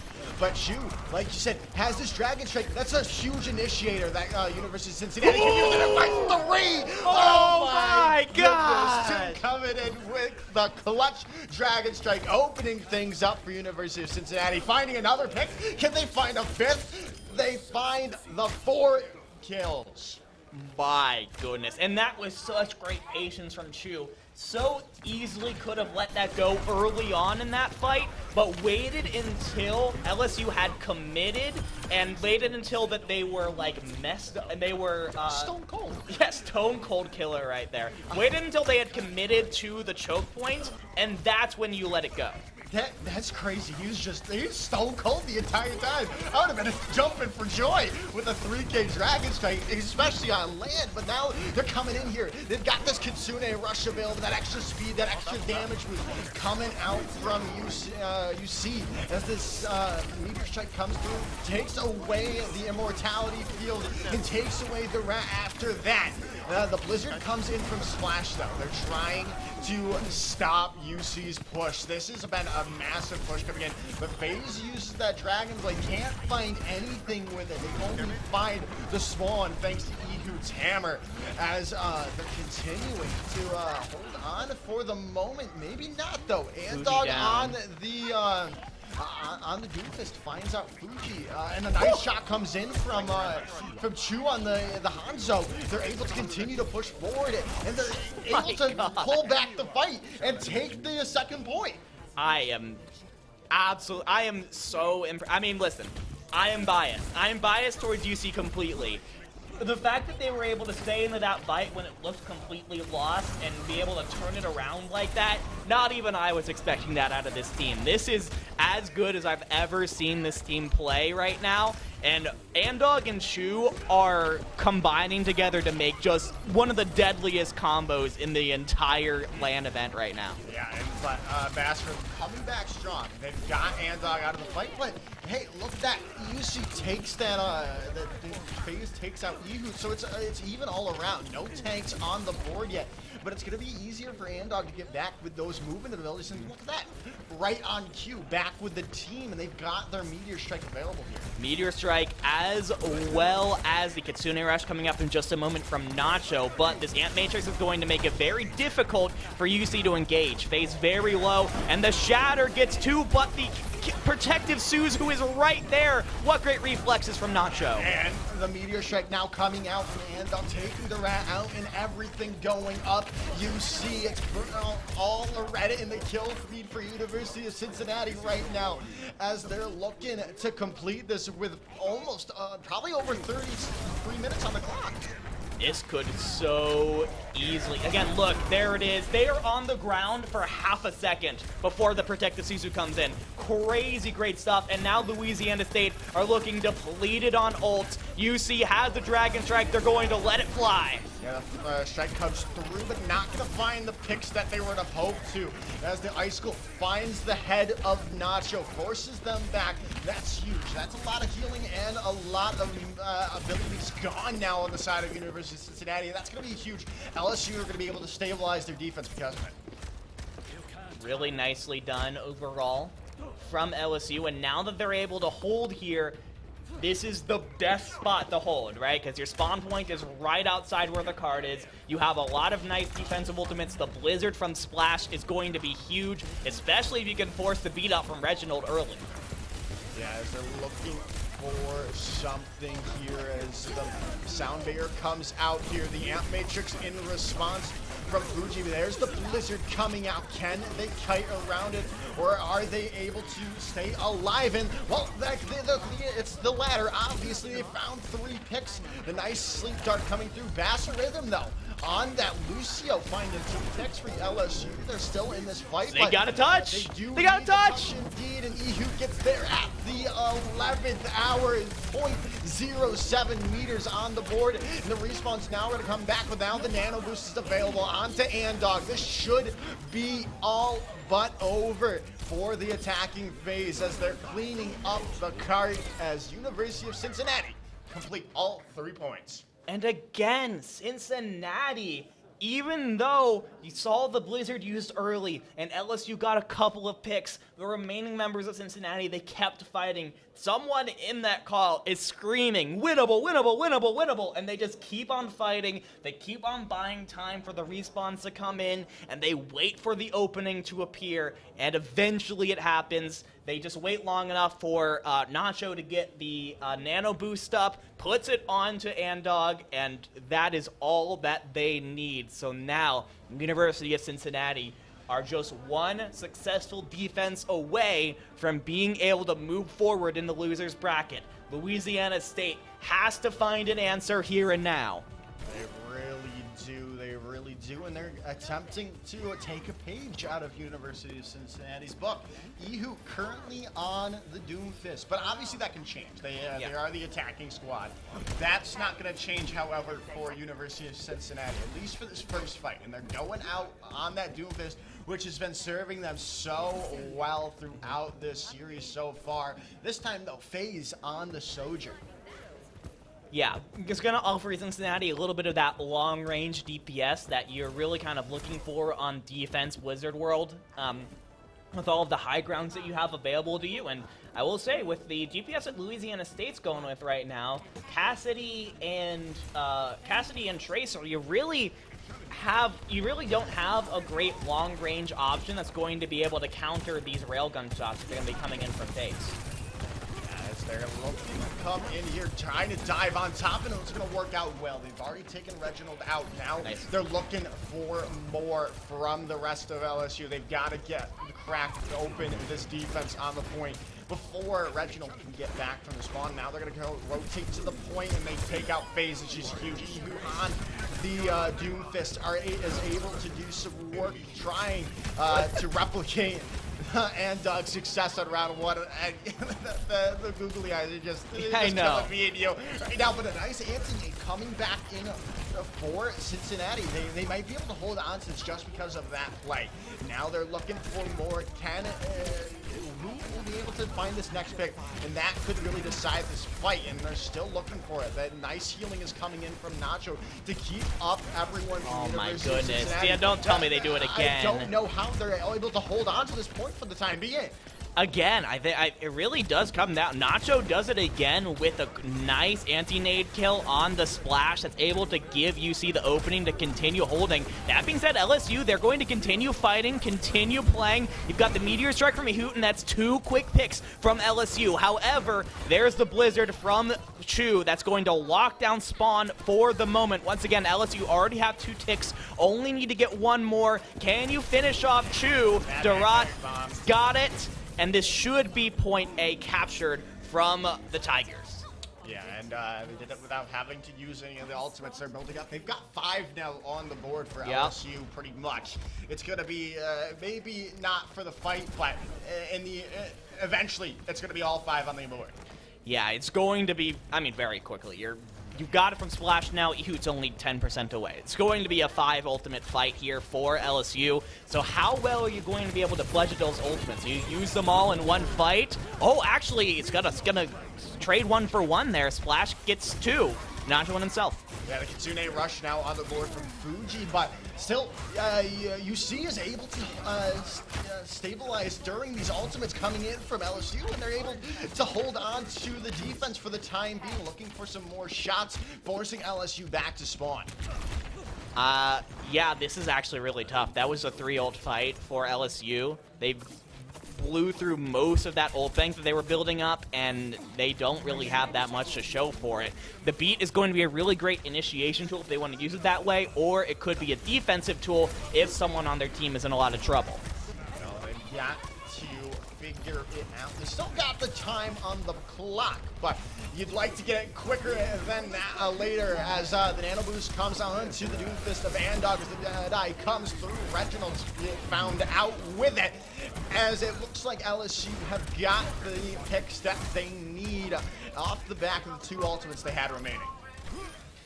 Yep, looks like they're going to be able to continue pushing forward here. That being said, there is enough time for another recontest here from Cincinnati. Nacho's going to swap over onto the Kiriko, going to offer a lot more offensive capability with those kunai. And you're going to be coming in with both DPS ults as well. That overclock that has served FaZe so well throughout this tournament, as well as the Dragon Strike we saw earlier from Chu. Either of these could be fight-winning ultimates for Cincinnati. Yeah, as they see Ehud's in the back, or was in the back, trying to find out those picks as FaZe now comes in with the overclock, finding one, finding two, both DPS ultimates, finding the picks that they need to get that defense back into the favor of University of Cincinnati. Very well done from UC, understanding where their strengths lied and just being able to pinch away all of the space for LSU. There was literally nowhere that was safe when you had both the Dragon Strike and the Overclock on the field at the same time, and LSU really had no choice but to die there. So now they're stuck in this awkward situation.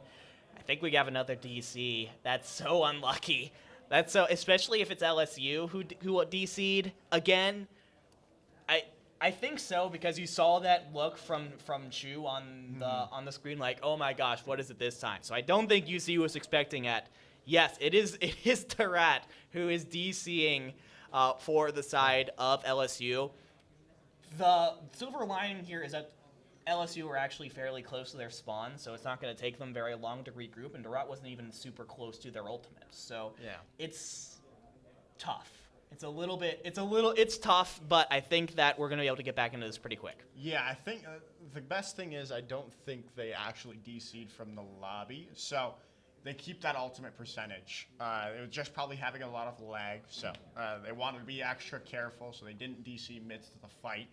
But I believe we're getting the readies from both of the teams to head quickly back into this. But looking at the ultimates right now, Dividing, who do you have winning this next fight out? It's going to be a tough one for LSU, because really all that you're working with right now is the pulse bomb from Splash. If you're able to get an opening pick, that's awesome. But if that misses, or if it goes on to Andog and doesn't get a pick, then you have the Meteor Strike and the Valkyrie to be able to sustain you through this next fight. It really does just kind of come down to Splash being able to hit a stick, and that's a nice one on the FaZe. That's a nice one indeed, and in the midst of that, E2 also got the pick on the Chu, so they're able to get a pick without needing an ultimate. Now they've got it very close to end of second. If they can finish this out, they've got this in the bag. They've got some more time to go to get to this third point, and it does seem to be the case to continue. Tarat, after the, oh my goodness, what's those I couldn't do that, but they were able to get that point off the back of Tarat. So point C has been unlocked for LSU, but only about 3 minutes on the clock. You look at that right now and you think that's not that bad, but this could easily disappear in the blink of an eye if LSU is not careful about it. In this next fight, though, they're going to be coming up onto 4 ultimates. Everything except for Splash, who just swapped onto that Sojourn. They have a lot of power. Yeah, it's looking good right now. Chu also swapped over to Torbjorn for this fight. The Kitsune rush comes out from both of them. Dueling rushes, as we should say, as Tarat finds a pick with that magnetic bomb that's traded back immediately. Both tanks are now out of this fight. Whoever can find this next fight, it has to be out the back of FaZe, and there it goes. The overclock, finding one, finding two. Can they find a third? Is that on the board? No, it's not. Yes, it is. And it is, but not with the overclock. But FaZe finds 3. That is absolutely beautiful. This overclock is so powerful, especially when in the hands of a player like FaZe, who is able to hit these rails so consistently, as now the time bank for LSU. Again, we thought it was going to be so much, but after one fight, the time bank is dipping under Cincinnati, so you're going to have less time no matter what if you finish it all. This Meteor Strike has to get a pick, and FaZe is down. That's a really great target prioritization. Yeah, and then Tarat finding Andog out of the fight as well. It's looking good. LSU have got the team kill, the team wipe. They didn't get the official team kill, but they got that cart moving a little bit more. Chu has the Molten Core, though, which is going to be a really nice zoning tool when UC decides to re-engage.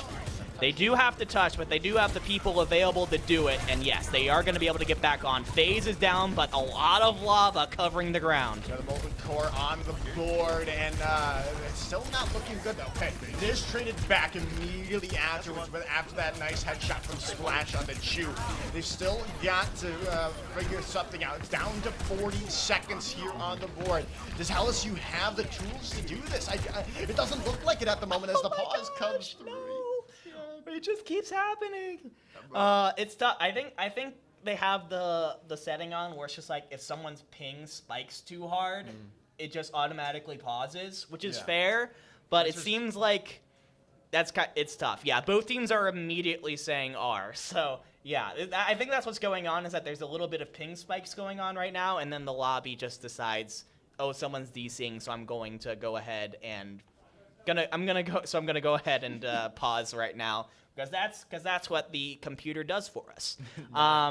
But this is still a super, super important fight. 40 seconds left. This is probably the last really good fight here for LSU. They are working with basically right now just the overclock from Splash. You have the beat from Base Rhythm coming up in a little bit. Oh, there's the DC. Okay, not R anymore. But we have the ult. That's actually kind of big, because Fuji was actually fairly close to that Kitsune Rush. Was definitely beating Nacho to it, and unless it's in the scrim code that when you reconnect you still have your ult charge, I don't know if you do. That's actually pretty big. I think Fuji was at about 60%. That could be difficult, especially when you're playing into the Meteor Strike and the beat on the other side. Well, this is quite the conundrum. Yeah. Can they figure this out? They had an uphill battle and to go into this, obviously, with Andog having that Meteor Strike available and Reginald having the sound barrier available for them. Not having that Kitsune Rush coming up, if it's not there, could be the difference maker in the entire end of this, and that would be terrible. If that's the reason they lose. We'll see if I honestly don't know if they get the. I don't know what the scrim code is, so I don't know if you get it back or not. But at the end of the day, it is what it is. LSU are just gonna have to work with what they've got, and what they do have for sure is the overclocking. Yeah, Fuji's ult charge does in fact reset. That is gonna be tough. I think you probably would have had it up at some point in this fight if Fuji did not DC. That sucks. Oh, but Fuji is dead. So you know what? Maybe either way you would have been in a tough situation. Well, I don't know if you can still hear us, but our stream has frozen, and it's back. It's back, and Bass Rhythm went with it.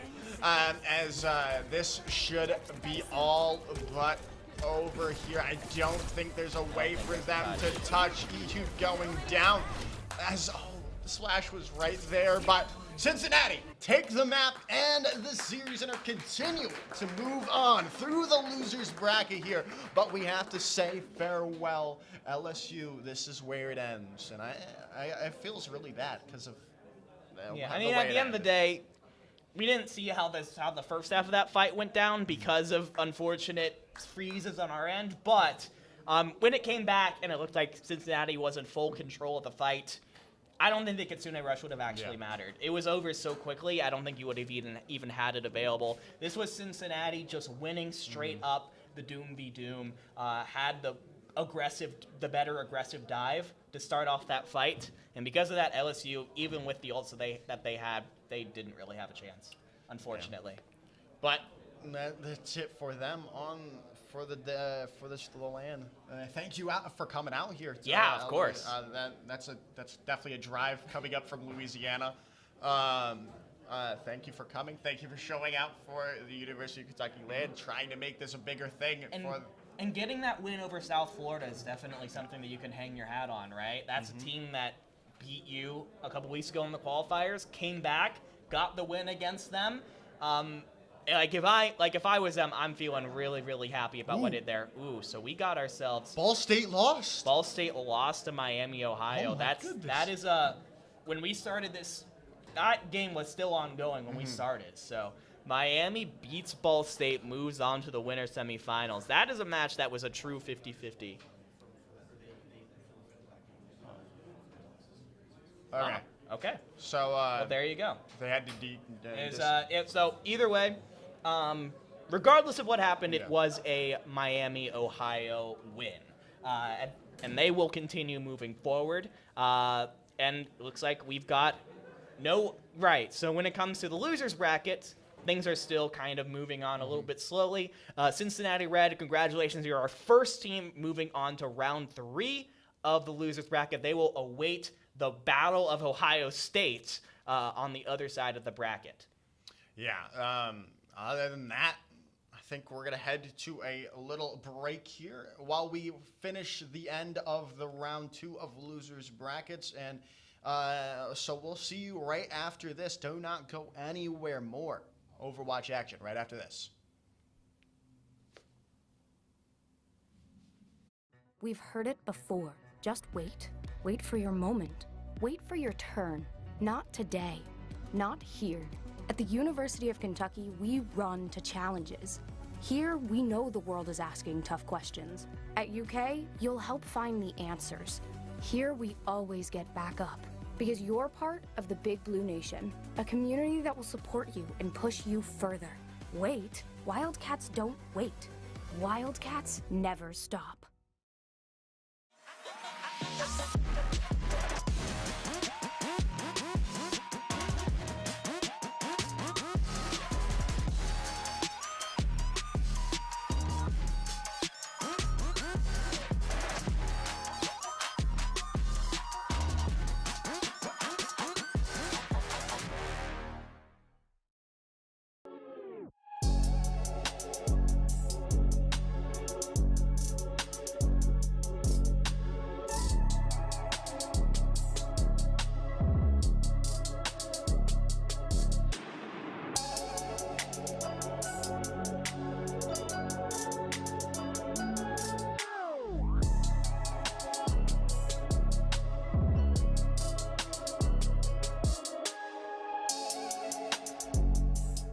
How's it working out with Benny here at the credit union?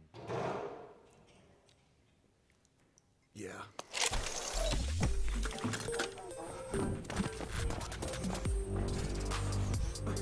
I'll be right with you, man. My bad. Benny's better at football. We're better at banking. He's working out, in a sense. UK Federal Credit Union. It's banking, only better.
Hey, Mark. Did you find us a better bank? I'm on it. Now here's your host, Matt Jones. Hey, this is Matt Jones, Kentucky Sports Radio, here live at Mark's desk, and I want to tell you about UK Federal Credit Union. They have the best rates. Great rates, but I do my banking there, Shannon, because they have the best service. They have such great service, they even know me by name. Speaking of names, where's Ryan? Babe, we're going with UK Federal Credit Union. Thanks, guys. You were done with this, right?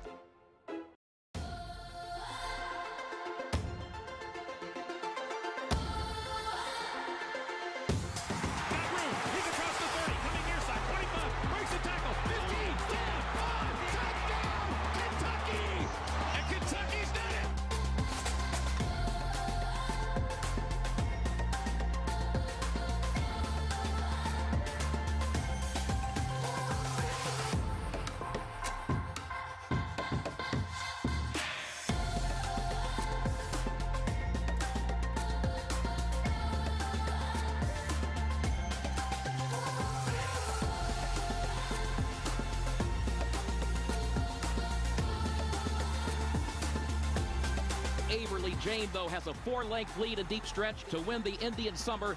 Averly Jane, a 2-year-old filly bred in Kentucky by the University of Kentucky.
This is a lab and teach in here as a lab also, not gaming stuff, but can I teach my VR class in here?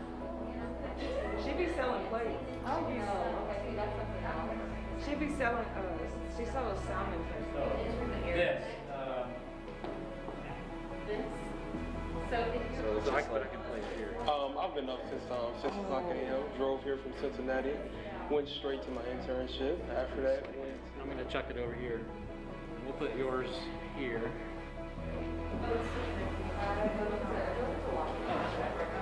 Just having the motivation to keep going, and my advice would just be to don't give up hope, even though you're distance away from everyone. It worked over there.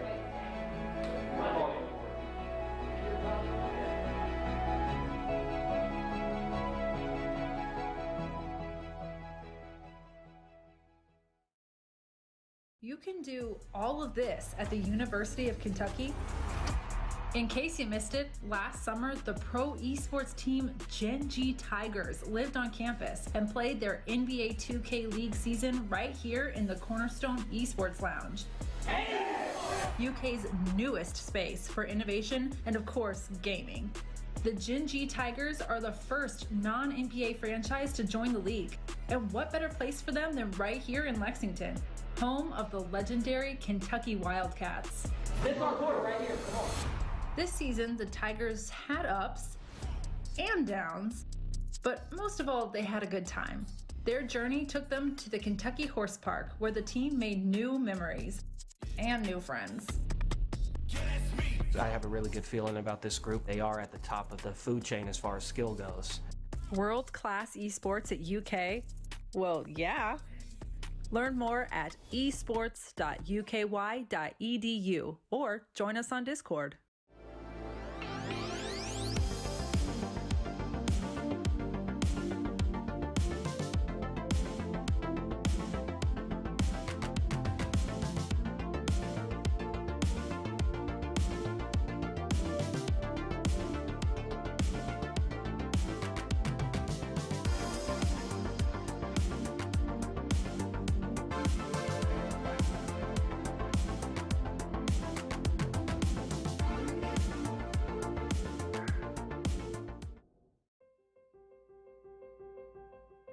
There's something about the University of Kentucky.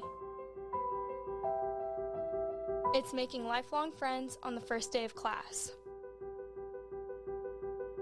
Studying through the night at Willie T. Experiencing Catterday on a crisp fall day. Dressing up for Keeneland in the spring. Putting in the work at Alumni Gym. Meeting at Champs for lunch with friends. Taking in the fresh air at the Arboretum. Cheering the Cats on to victory. Finding your favorite mural downtown. Seeing your potential with that professor who first saw it in you. Discovering a local gym. Relaxing in that perfect spot on campus. Learning the words to the fight song. It's all the moments. Big and small. That make you a wildcat. This is your moment. It begins now.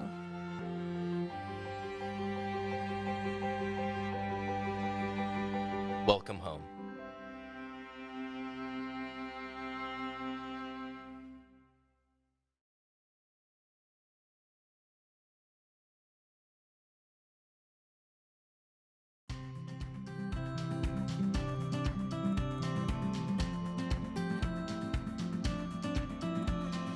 College is a big investment, and the best way to maximize that investment is to think about your future career, early and often.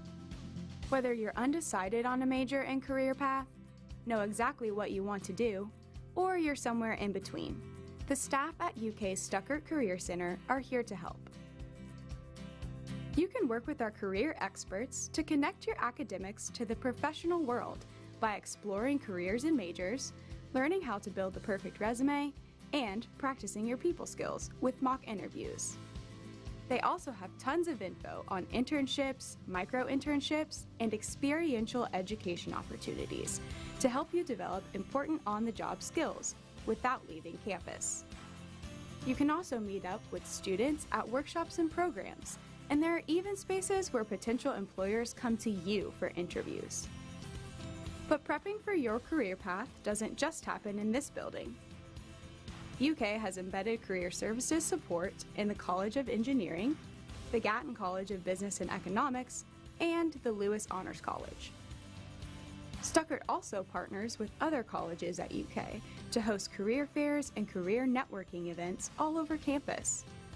As a Wildcat, you'll be able to take advantage of activities and events designed to help you explore your wildest ambitions, while gaining the experience you need to land your first job. UK graduates are everywhere, pursuing exciting careers, changing lives, and transforming communities. Now, it's your turn to discover what's wildly possible and how you'll make your mark on the world.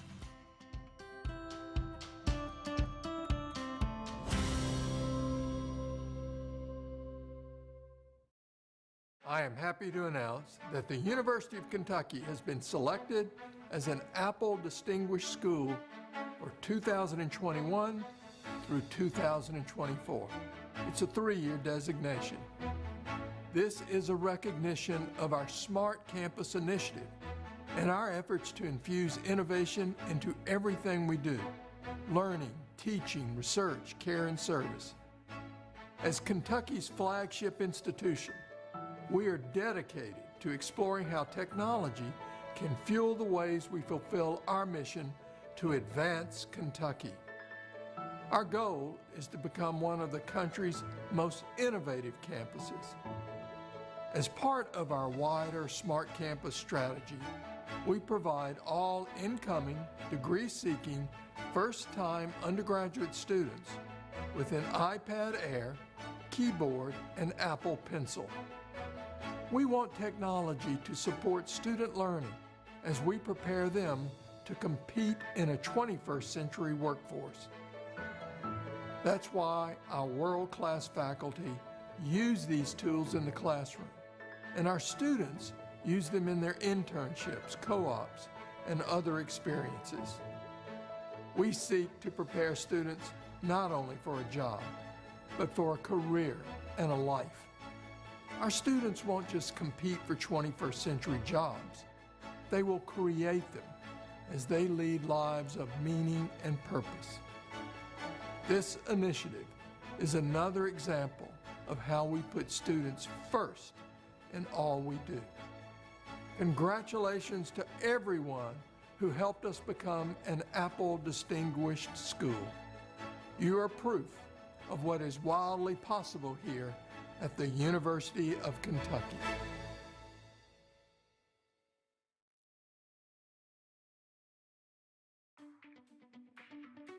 At the University of Kentucky, we don't just dream boldly. During the past year, we put in the work, turning dreams into reality, changing lives. Through every up and down, twist and curve, we never stopped striving to meet the moment.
In 2021, we showed the world what's wildly possible. This is who we are. This is what we do. And we're not finished.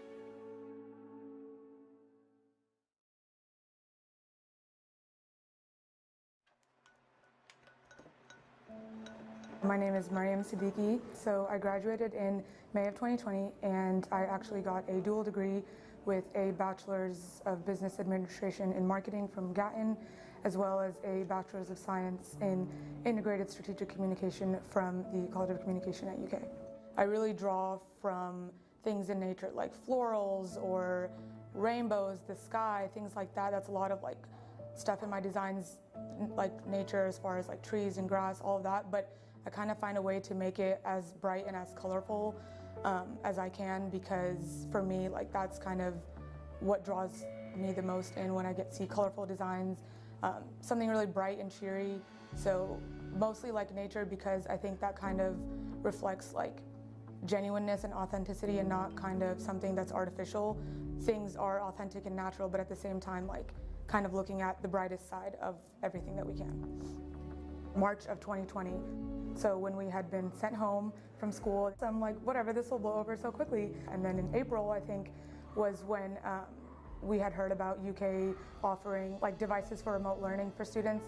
That was my last semester at UK, and I kind of felt already like being at home was already making it kind of difficult to focus on school. So I requested the iPad from UK, and that was just like the beginning of what I did not expect it to be. I honestly just kind of went crazy the next 2 months with it. I was like creating tons and tons of designs. Well, at first it wasn't even just a business. It was like a lot of my friends were like, these are so cute. I would put these as stickers on my laptop, and I was like, okay, like I guess I could figure out how to do that. But then after I realized I could go a bit further with it, my biggest goal was to like create products and things that made people smile, even for like the smallest moments. You know, like life is hard, things are difficult, but if you can have small things like a sticker or like a cup or a t-shirt that you wear that makes you feel like your best self, then that's how it should be. Especially if you're a creative person or someone who just, you know, thinks outside the box a little bit, as I think UK definitely encourages us to do.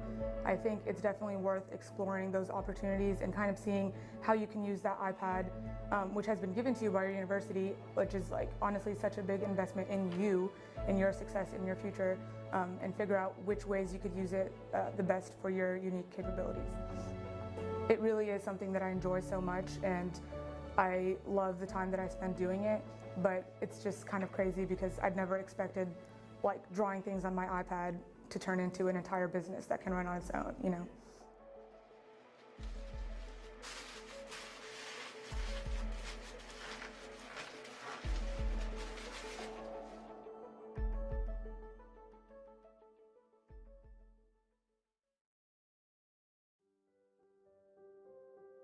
Senior year as a whole really made me come into my own, and it just wrapped things up full circle, where I realized that things I kind of dreamed about doing were things that I actually accomplished. My parents have always preached me, 4 years of college is going to be the best time of your life. After graduation, there's going to be a lot of good times, but college is, the one time I get to be with my peers and, just my peers, but college has just been like the time of my life. I am not the same person I was coming in my freshman year. I feel like it has been transformative and a launching point for the rest of my life and my career.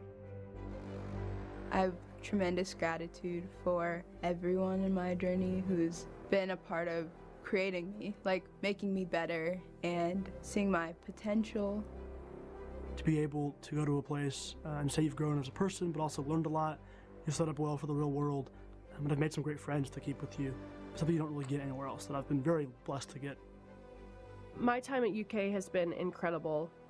This has been a perfect stepping stone, and you don't think about it because it's so gradual over the 4 years, but then when you look back and really reflect on like who you were when you stepped in, you're like, wow, I am way more prepared to go into the real world. I guess it was the times that I never realized how much fun I was having. When you're having a lot of fun, take a step back and just look at everything that's going on. And it's all coming to an end, and I'm not ready. I think it's a bittersweet moment because I'm excited for the future, but at the same time, it's closing a chapter that I feel like I just opened yesterday. It's something that I know that I will hold on to for the rest of my life. I'm just so grateful for everything that everyone I've interacted with here at UK has done for me. Just to look out there and see friends and family there, it would be like a really gratifying experience. We've been talking about this day for so long, and it's here, and finally got to walk across the stage and get our diploma and have that moment. I think it's just going to be surreal. Like, I can't believe that we finally made it. I think the defining point is going to be graduation, to know that I finished all this and I was able to accomplish so much. It'll be an incredibly proud moment. Looking back on it, I have no regrets. And I know that this is not just a huge milestone for me, but it's a milestone for my family to remember forever, because it means that every sacrifice that they made was worth it. Like, this was worth it.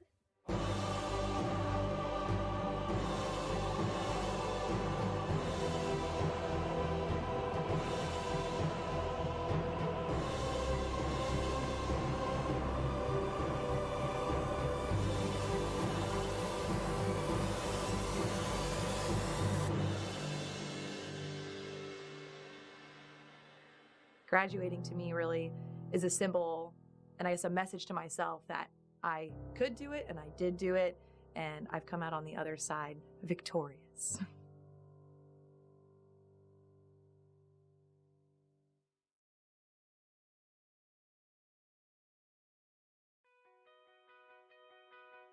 The main thing that drew me to joining an LLP is that whenever I applied to UK, I was applying alone. Like, no one from my high school was attending UK. I definitely felt alone at first, and I felt like I needed that community. An LLP is a living learning program. So it is basically a community of people who are like-minded. They could be the same major, they could be interested in the same things, and generally they will live in the same building or on the same floor, and they will be led by a peer mentor. It's a great community. There's so many resources. It helps you acclimate to campus so much better. You already have built-in friendships that last a really long time. It really helps you just ease into the whole situation a lot easier.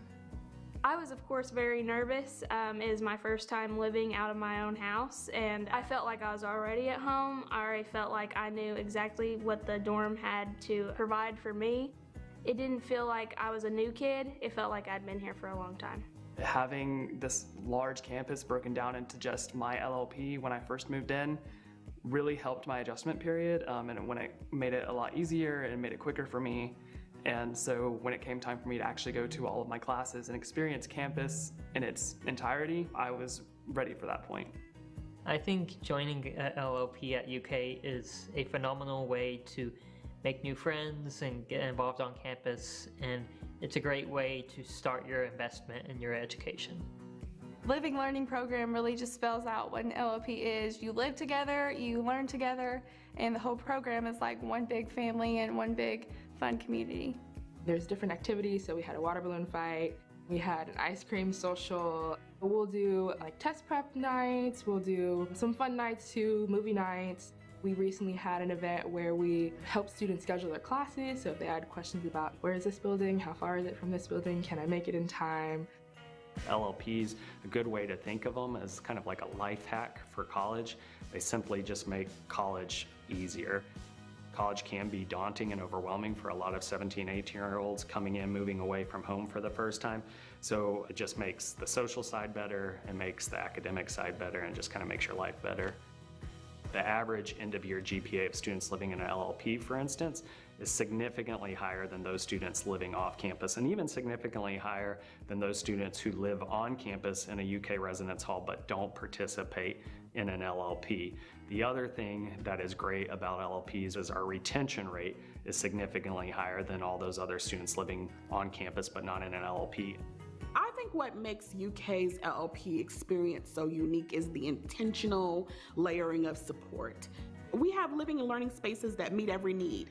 We've got the larger spaces where students want to gather. We've got classroom spaces for faculty or resident instructors to come in and share with our students. But we also have study rooms that are smaller cubicles or larger if they want to do group study sessions. It's pretty easy to access resources. One of them is the study that I went to a lot. It's our peer tutoring. You would always see people studying. You would always see someone that you know in the study rooms that you might have in your class, and everyone on the floor was very academic focused. My coordinator would oftentimes bring in representatives from campus resources like Presentation U, which helps with presentations. It's just really great in the way that it builds that community for you. It gives you access to so many resources that you would not have had otherwise. And I do not think that I would have adjusted to campus life as well as I did without the help of an LLP. It is an experience that will leave you better than it found you. You will get something out of it. I think our LLPs allow our students to feel like they have a place here, that they have a home here, and it becomes that place that they can feel safe and they can grow.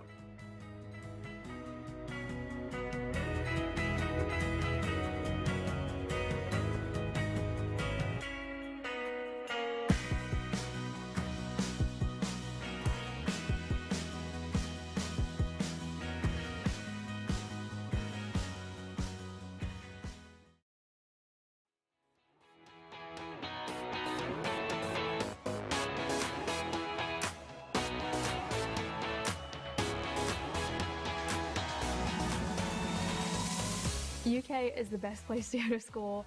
I have never felt more at home away from home. It's an amazing place. Whatever you're interested in, whatever you want to be, whatever you want to do, UK is the place to be yourself. I will say that you're absolutely gonna love it, okay? Absolutely. Honestly, you're gonna adore it. I don't know how many words of love there are. I wish I had more in my head, but no. You're gonna love it. This school is the most unique school I've ever been at, and there's just something special about the University of Kentucky. It's more than just a school. It's a community, it's a family, it's home. It's a great place to truly find out who you are, what you like, and your passions, and truly pursue that. As cliche as it sounds, I really have found my home on campus. I think you'll love it at the University of Kentucky just because how quickly the entire campus welcomes you with open arms. The faculty, the staff, people in your class, everybody has just been so welcoming, and it's super easy to find your place on campus. You'll love coming to campus because of the big city feel and the small campus community. I don't think I've been able to go about 5 minutes walking on this campus without seeing someone that I know or recognize. Just having that small community on campus is what makes the university awesome. The campus has for sure been designed for the students first because it has everything that a student needs. It has beautiful residence halls. It has a walkable campus. The city that UK is in, Lexington, is very accessible for UK students. It's literally... It has been a long, exciting day here at the University of Kentucky Invitational LAN Spring 2023, and we've got one more incredible game to bring to you all. My name is Dividing, joined of course by Josh Joker's Ransom, and I will say Sam cannot be here for the rest of the day because he is playing in Open Division right now, so you've got us, you've got our wonderful faces to bring you in as we get ready to go into this next game. It's a game that we've been looking forward to all day, and both these teams coming in with the intent to win. But if you want to win at the game of life and earn up to $21 an hour, go to upsjobsky.com. Shout out to UPS for sponsoring this event and making this all possible. That was a great segue, Dividing. Thank you. I'm very proud of that. I'm very proud of that for you too. But this is the matchup we were waiting for all day long. We've got Maryville on the central stage facing off against CIU Rams here as well. And we're starting out on one of the newer maps in Overwatch. We've got Antarctic Peninsula. No, one of the newer, it's the newest one. Oh, okay. I didn't know if Shambali or Antarctic. No, this is the newest map, brand new in the game with this season. I will say, of all of the control maps, this is one seems to lend itself a little more towards Brawl more than some other maps, control maps. We see a lot of times these maps are like, oh, you can play a lot of different kinds of things. Especially when we get onto this map, Icebreaker, it's like one of the more open of the three, but even that has like this really nice little like enclave here where the point actually is, so you can really make a Brawl comp work, and that's exactly what Maryville is going to say. By the way, Maryville is here. Yeah. We got into the game so fast we didn't even talk about it. This is the #1 seed, the only team to go undefeated in the qualifiers, the de facto #1 team that is here this weekend, and this is our first time seeing them on stream. I mean, maybe not even just #1 team here, maybe #1 collegiate team in the country. That may be up to debate with Redbirds and them, but Redbirds isn't here, so we're going to say they are the de facto #1 team in the country at the moment. They're #1 in my heart. They're #1 this in weekend. Right now, we're showing off well. bye. This Tree comes in with a two-piece already, taking out the Pharmacy of Zest and of Winter. As Maryville start off strong. I mean, we watched Tree absolutely destroy Overwatch League teams over the course of Pro-Am last week, so I guess it's pretty fair to say that, hey, when you got Winter and Zest over here on the Pharmacy, that is nothing for Tree's Cassidy, already halfway up to that Deadeye. Yeah, as they're going to look to try to do something, try to deal with this Maryville squad, with the Pharmacy, looking for it, as they do find King out of that fight with that far of Zest. Kisaki does go down in the midst of all of that, though, so they're still at a little bit of disadvantage. Not having your Wrecking Ball right now is crucial for CIU at the moment, and a nice shot comes through. But they get it back. They get the pulse bomb kill on to Tree as well. So it's still anyone's point at the moment. Nice slam coming in. They're trying to take out Sirius, and they do. They get that pick. Benji is coming in clutch for CIU right now, and they're still looking to get this point unlocked. Can they find any more? They're getting chased down, though, by King here. In the backline, the Tracer 1v1. It's going to be taken away by Juby. The Pulse goes down. Zest with 2. This still is very winnable for CIU right now. Yeah. Extremely winnable, but they still haven't flipped the point yet. You're just left with the Wrecking Ball and the Pharmercy, and with that, you really don't have much point presence. Finally, with the Mines, Kaseki's gonna get there, but that was just a roll-through. Still, you have all of these members of CIU that are just floating around the point. They can't get on there proper, and because of that, that percentage just keeps ticking up for the Saints. Yeah, and that fighting out Winter and almost all of Zest, the follow-up was there. Maryville continuing to assert their dominance on this first control point. Yeah, and now we're starting to get that patented Maryville spawn camp, as now all of a sudden the Saints decide, hey, we got 95%. We can just make sure that they don't get to touch the point at all. Winter tried to get away with the Valkyrie.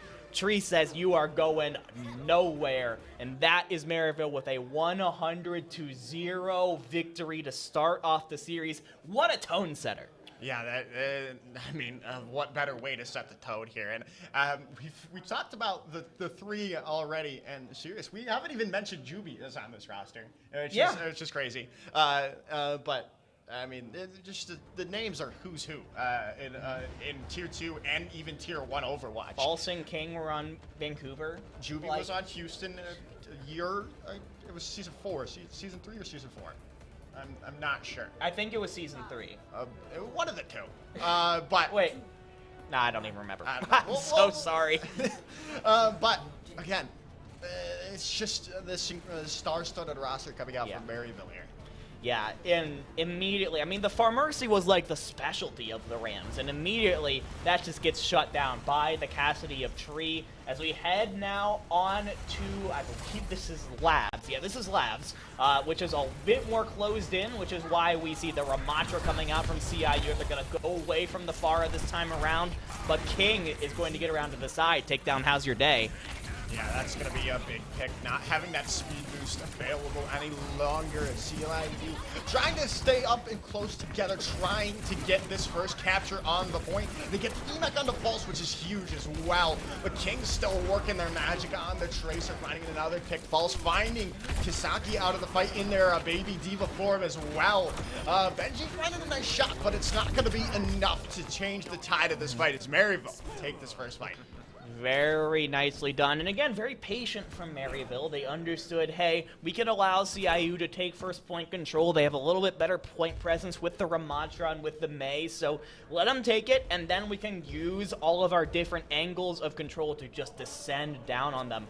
Is False going for a remake kill here? Oh, They're going to speed in the Diva for the remake. Oh, they did it! Oh, gets the pick up to Winter, but they might have lost the fight because of it. But hey, they're laughing.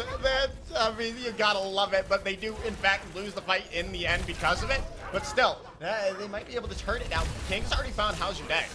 That is one of the funniest things ever. Weaponizing the remake as an actual play is crazy from Maryville. It just shows how much fun that they're having with this one. But you do have to get back in the game here. CIU currently have the point. The high noon from Tree has to contend, but with the amplification matrix on the other side, but has no problem picking apart the Rams one by one. Go the Saints. Take the point right back. Yeah, they take the point back in the end, and I think this is going to be their, I thought that was their reaction to getting remake killed, but that's it. There's the Deadeye coming in for Tree there as we're looking at this fight here. The Annihilation is actually out on the other side of the stream, but not going to be able to find any good value with it as King going wild on the Tracer yet again, finding 2 picks there. we're up pretty far, aren't we? They just use the Ant Matrix and spawn, basically. We didn't see that, but my goodness, yeah. Go ahead, take a seat, King. You can tell Maryville just having fun right now. They know winners finals are on the cards. If they can take down CIU right here, you have to deal with 3 ults right now. Yeah, it was almost a really clean pulse bomb coming in from King there as the Blizzard's out from CIU. If they can lock up someone, find a pick. They got the stick for the magnetic bomb. They found Pulse out of the fight, which is huge. Can they find some more picks is the real question, though. They still have to deal with the rest of Maryville, and they're getting the picks on to a couple of other people. Tree's still alive, though, finding a pick with that magnetic bomb. They've got the Deadeye available as well. Can they go down? They do. They go down. Zest finds that pick, and they're going to be able to get that flip on at 99% of CIU. Very nicely done from CIU. They actually get to hang on to the Ant Matrix. Winter doesn't have to use it just yet, so you're able to keep that tool for when Maryville tries to engage next. But you have another Deadeye from Tree. You have the Annihilation from False. You're almost up to another Pulse Bomb from King. Oh, but you've lost Juby, so you've lost your speed. You can't re-engage. That's a nice pick as Kisagi finds False as well. Man, it's looking good now. They're getting these fight wins that they're looking for. They're building up more percentage. They're trying to build up to some more ults here as well, as it's looking better and better for CIU now. Yeah, now up to 70%, but again, Maryville are building up a wealth of ultimates, everything except for the beat, and honestly, Juby's probably going to get up that last 25% over this next fight. This is last fight territory, though. This Blizzard from Zest has to be incredibly impactful if CIU want to take us to a round 3. Yeah, the ults are coming out in droves from Maryville. The Deadeye finding How's Your Day. The Blizzard coming in from Zest, but that's not going to lock up anyone besides Sirius, as this should be Maryville to win, and they are going to feign that fight win, and the overtime bar ticks away as Maryville takes map number 1. That is the number 1 seed, looking like a number 1 seed right there. The Maryville Saints walk in and just state their authority on the newest map in the game, Antarctic Peninsula. Fantastic job from the Saints, which, by the way, I call them the Saints. It should be noted that Maryville University as a team is separate from Saints, the contenders team. Maryville, as this is a collegiate event, they are bound by the collegiate restrictions. So, you know, CJ and Vega and Squid, they don't actually go to Maryville University. They're players that were picked up for the contenders team. That's why we see Juby and Cyrus there instead. Still an incredibly strong backline. Definitely did their job in that first map. I mean, substituting Juby and Sirius in for CJ and Vega, just incredible. I mean, you have those two for contenders, but then you come back to collegiate, you still have an incredible backline as well. But right now, we're still looking for something to change here. CIU's opting to go to Blizzard World here, dividing. What does that mean for them? Can they figure something out on this map? We talked a little bit about Blizzard World last map, and I will say it does give a little bit of space for the Pharah if Zest wants to go that way. I just don't think you want to go that way when Tree is on the other side. I think Tree showed that they are very capable of being able to just pick those Pharahs out of the sky. Not just capable, was doing it effortlessly until Zest finally had the use of Barrage and just swap off. You can't play the Pharah into Maryville. You just can't. You're not going to win. Instead, it's probably going to be more of kind of a dive composition. We might be seeing some more kind of Wrecking Ball comps, maybe some Sombra comps, try to disrupt the rhythm of the Saints and figure out someone to isolate from there. But still, I mean, I love CIU. You love CIU. I do. We have made it very clear that this is a team that we are looking out for to go far. Going up against Maryville is just such a tall order. Yeah, and that definitely showed. I think at their best, they can definitely take a map off of them. It's just, can they play at their absolute best for the entirety of the map? Yeah. And that's a tall order. Especially if Maryville's having a little bit of an off day. They're still one of probably the top 50 players in the world. Yeah, I would say that. But we're headed into to Blizzard World here, and it's not raining anymore. Weird. But I mean, What? You don't like a sunny day? You're spending too much time in New York? I'm just confused because I thought it would just be one thing, but no, I guess that's not how that works. But right now, we're seeing Maryville on the defense, and we haven't seen any teams swap sides throughout this tournament so far, at least on stream. But they've got a nice composition. Yeah. I mean, I'm actually really interested because Zest is not going with the Pharah, and so they're going to go with the Echo. That gives you a lot more maneuverability in the air compared to the Pharah. And Tree, instead of going for the Cassie, is going for the Hanzo, which again, very potent, could very easily take out the Echo. It's not a hit scan though, so it's going to be a little bit more difficult. Might give Zest a little bit more time to get some work done on this Echo. Yeah, as Juby on the Zenyatta here, looking for some sights down range to get that those volley headshots to take them out. But that Discord Orb is the real damage dealer that we will be seeing from them as they're still rotating around the point. Looking for an opening is CIU at the moment, but they're caught out by the Sonic Arrow of Tree. They're still rotating around. They're trying to rig around the Rosie here, Devin, and still waiting for that fight to begin. And finally, they're going to get on the point, but they are going to lose Kisaki's mech, but they do trade it out. Winter finds Juby, and Benji finding the 1v1 kill onto King is huge as well. Don't you Tree's dare. still alive, finding that nice shot, but it's looking good. CIU have the upper hand in this fight right now, and they're getting capture percentage on the point, and I think they might be able to get this first point pretty quickly here. Very well done, and honestly, it was all just down to players winning 1v1s. Winter got the pick on the Juby, Benji got the pick on to King, and that's just what you're going to have to do to play against Maryville and win, is that you can have all of these well thought out strategies and be as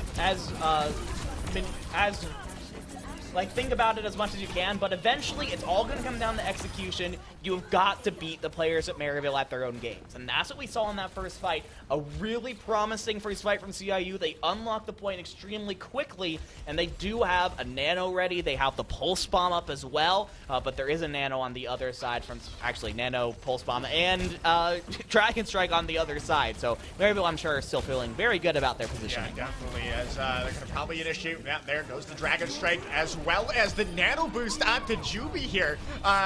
Looking for the picks. Can we get that? Only finding How's Your Day, but still forcing back CIU for the time being there, forcing them to go back to spawn with those picks. Yeah, and now here comes the spawn camp once again. Maryville really loves to bring the pressure. It's all about the mental game for them and just making sure that the other team feels as trapped as humanly possible. King does still have the Pulse Bomb, but come in and use it whenever you want to, but eaten by Kaseki. Very well done by the D.Va player from the Rams, able to take one ult out of the fight, and now CIU can come in with 4 ults of their own.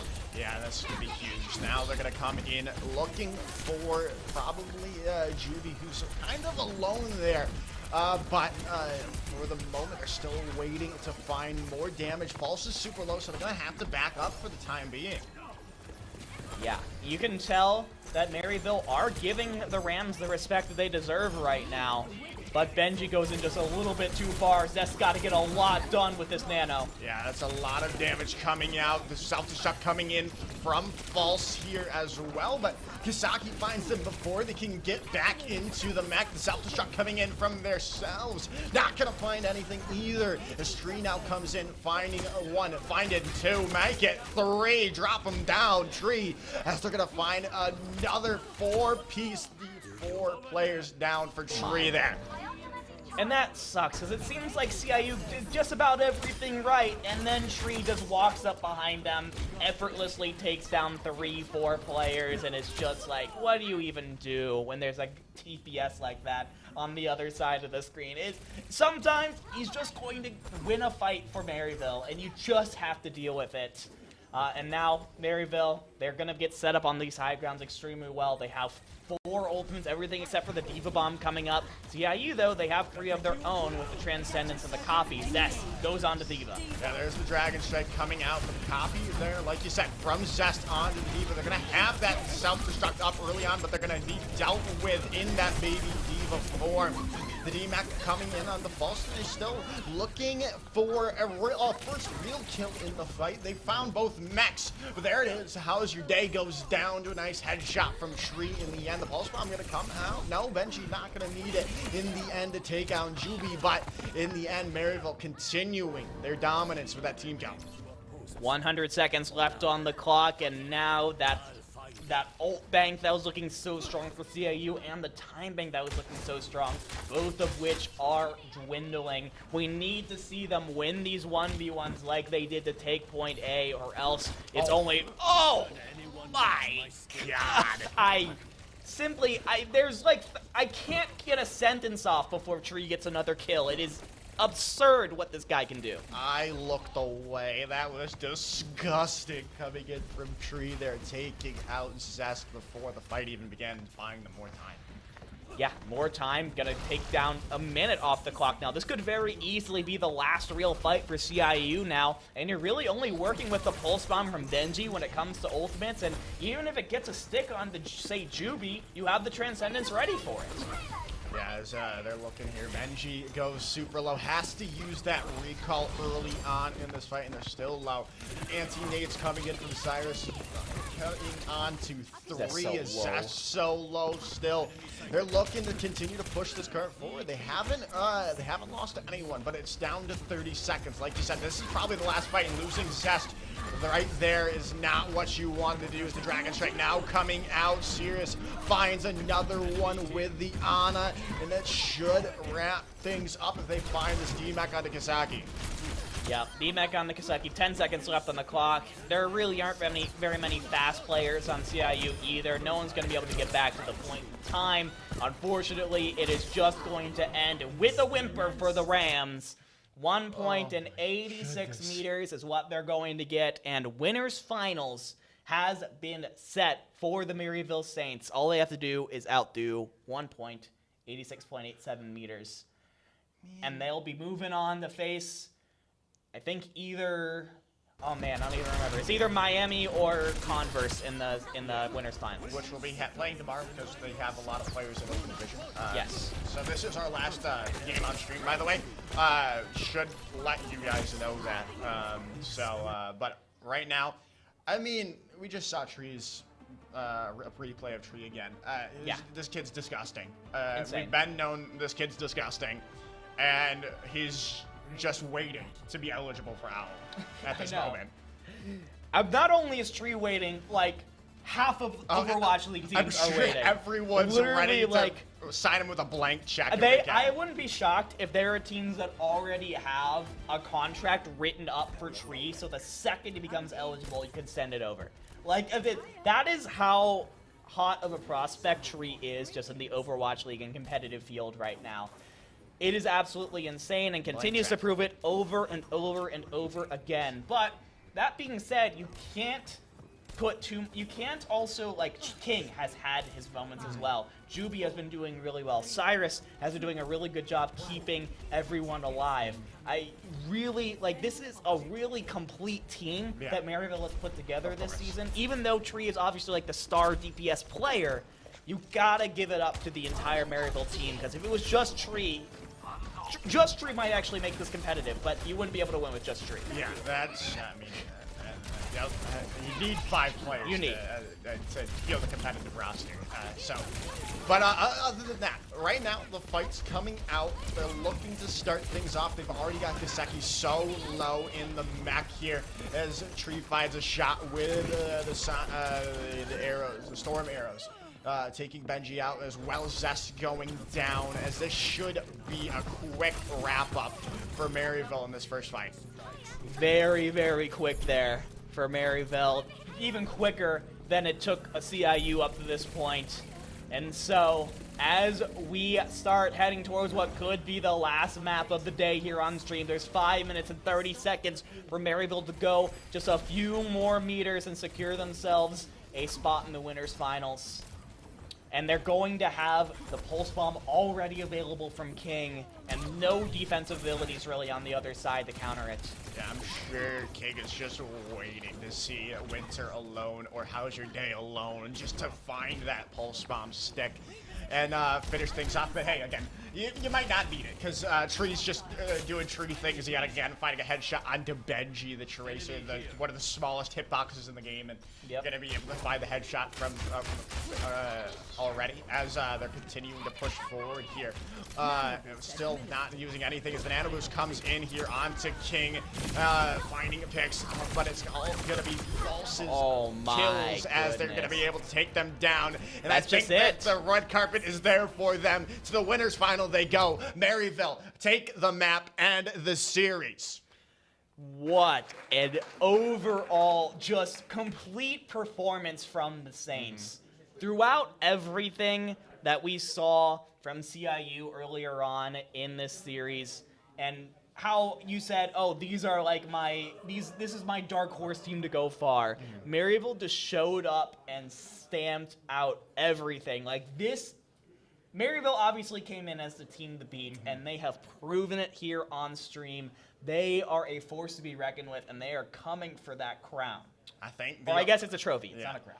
I think the only one that can really even maybe stand a chance is the #2 seed in Converse, and we'll have to see that tomorrow if they happen to make it to the winners final, because that's not being played right now because of Open Division. That's going to be played tomorrow morning. Converse University versus Miami University of Ohio. But that's where they are. They're in the semifinals, waiting for those two teams to duke it out in the morning. As we take a look at the losers bracket as well here, University of Cincinnati Red and Ohio State University Scarlet, I believe, are being played right now on the B stream, which is, I believe, UKY Esports. Correct. On Twitch. Make sure to go check that out. I believe we're probably going to raid them if they're still live after this. And there they are. As Maryville for the gracious victors, because every time they're winning, they'll come over to the team, make sure to give them a handshake. Give them a handshake, yeah. And that's what you love to see. It might be about the victory for some people, but the sportsmanship, the camaraderie that we see in these LANs, I finally got there, that we see at these LANs is what makes them even 10 times better. Yeah, absolutely. Just being able to see the players on the other side of the field and being like, those are the guys we're playing against. There's a level of respect and I'm trying to think of a word that's not camaraderie, but there's a level of like there's a level of connection that you feel when you're playing with people in person rather than like in ranked online. And that is really what LANs give people. And honestly, a beautiful space University of Kentucky has offered up to give us this kind of event. So of course, thank you to the University of Kentucky for hosting. I think that was our last game of the day on stream. I mean, other than that, shout out to sponsors, Gen G, HyperX, UPS.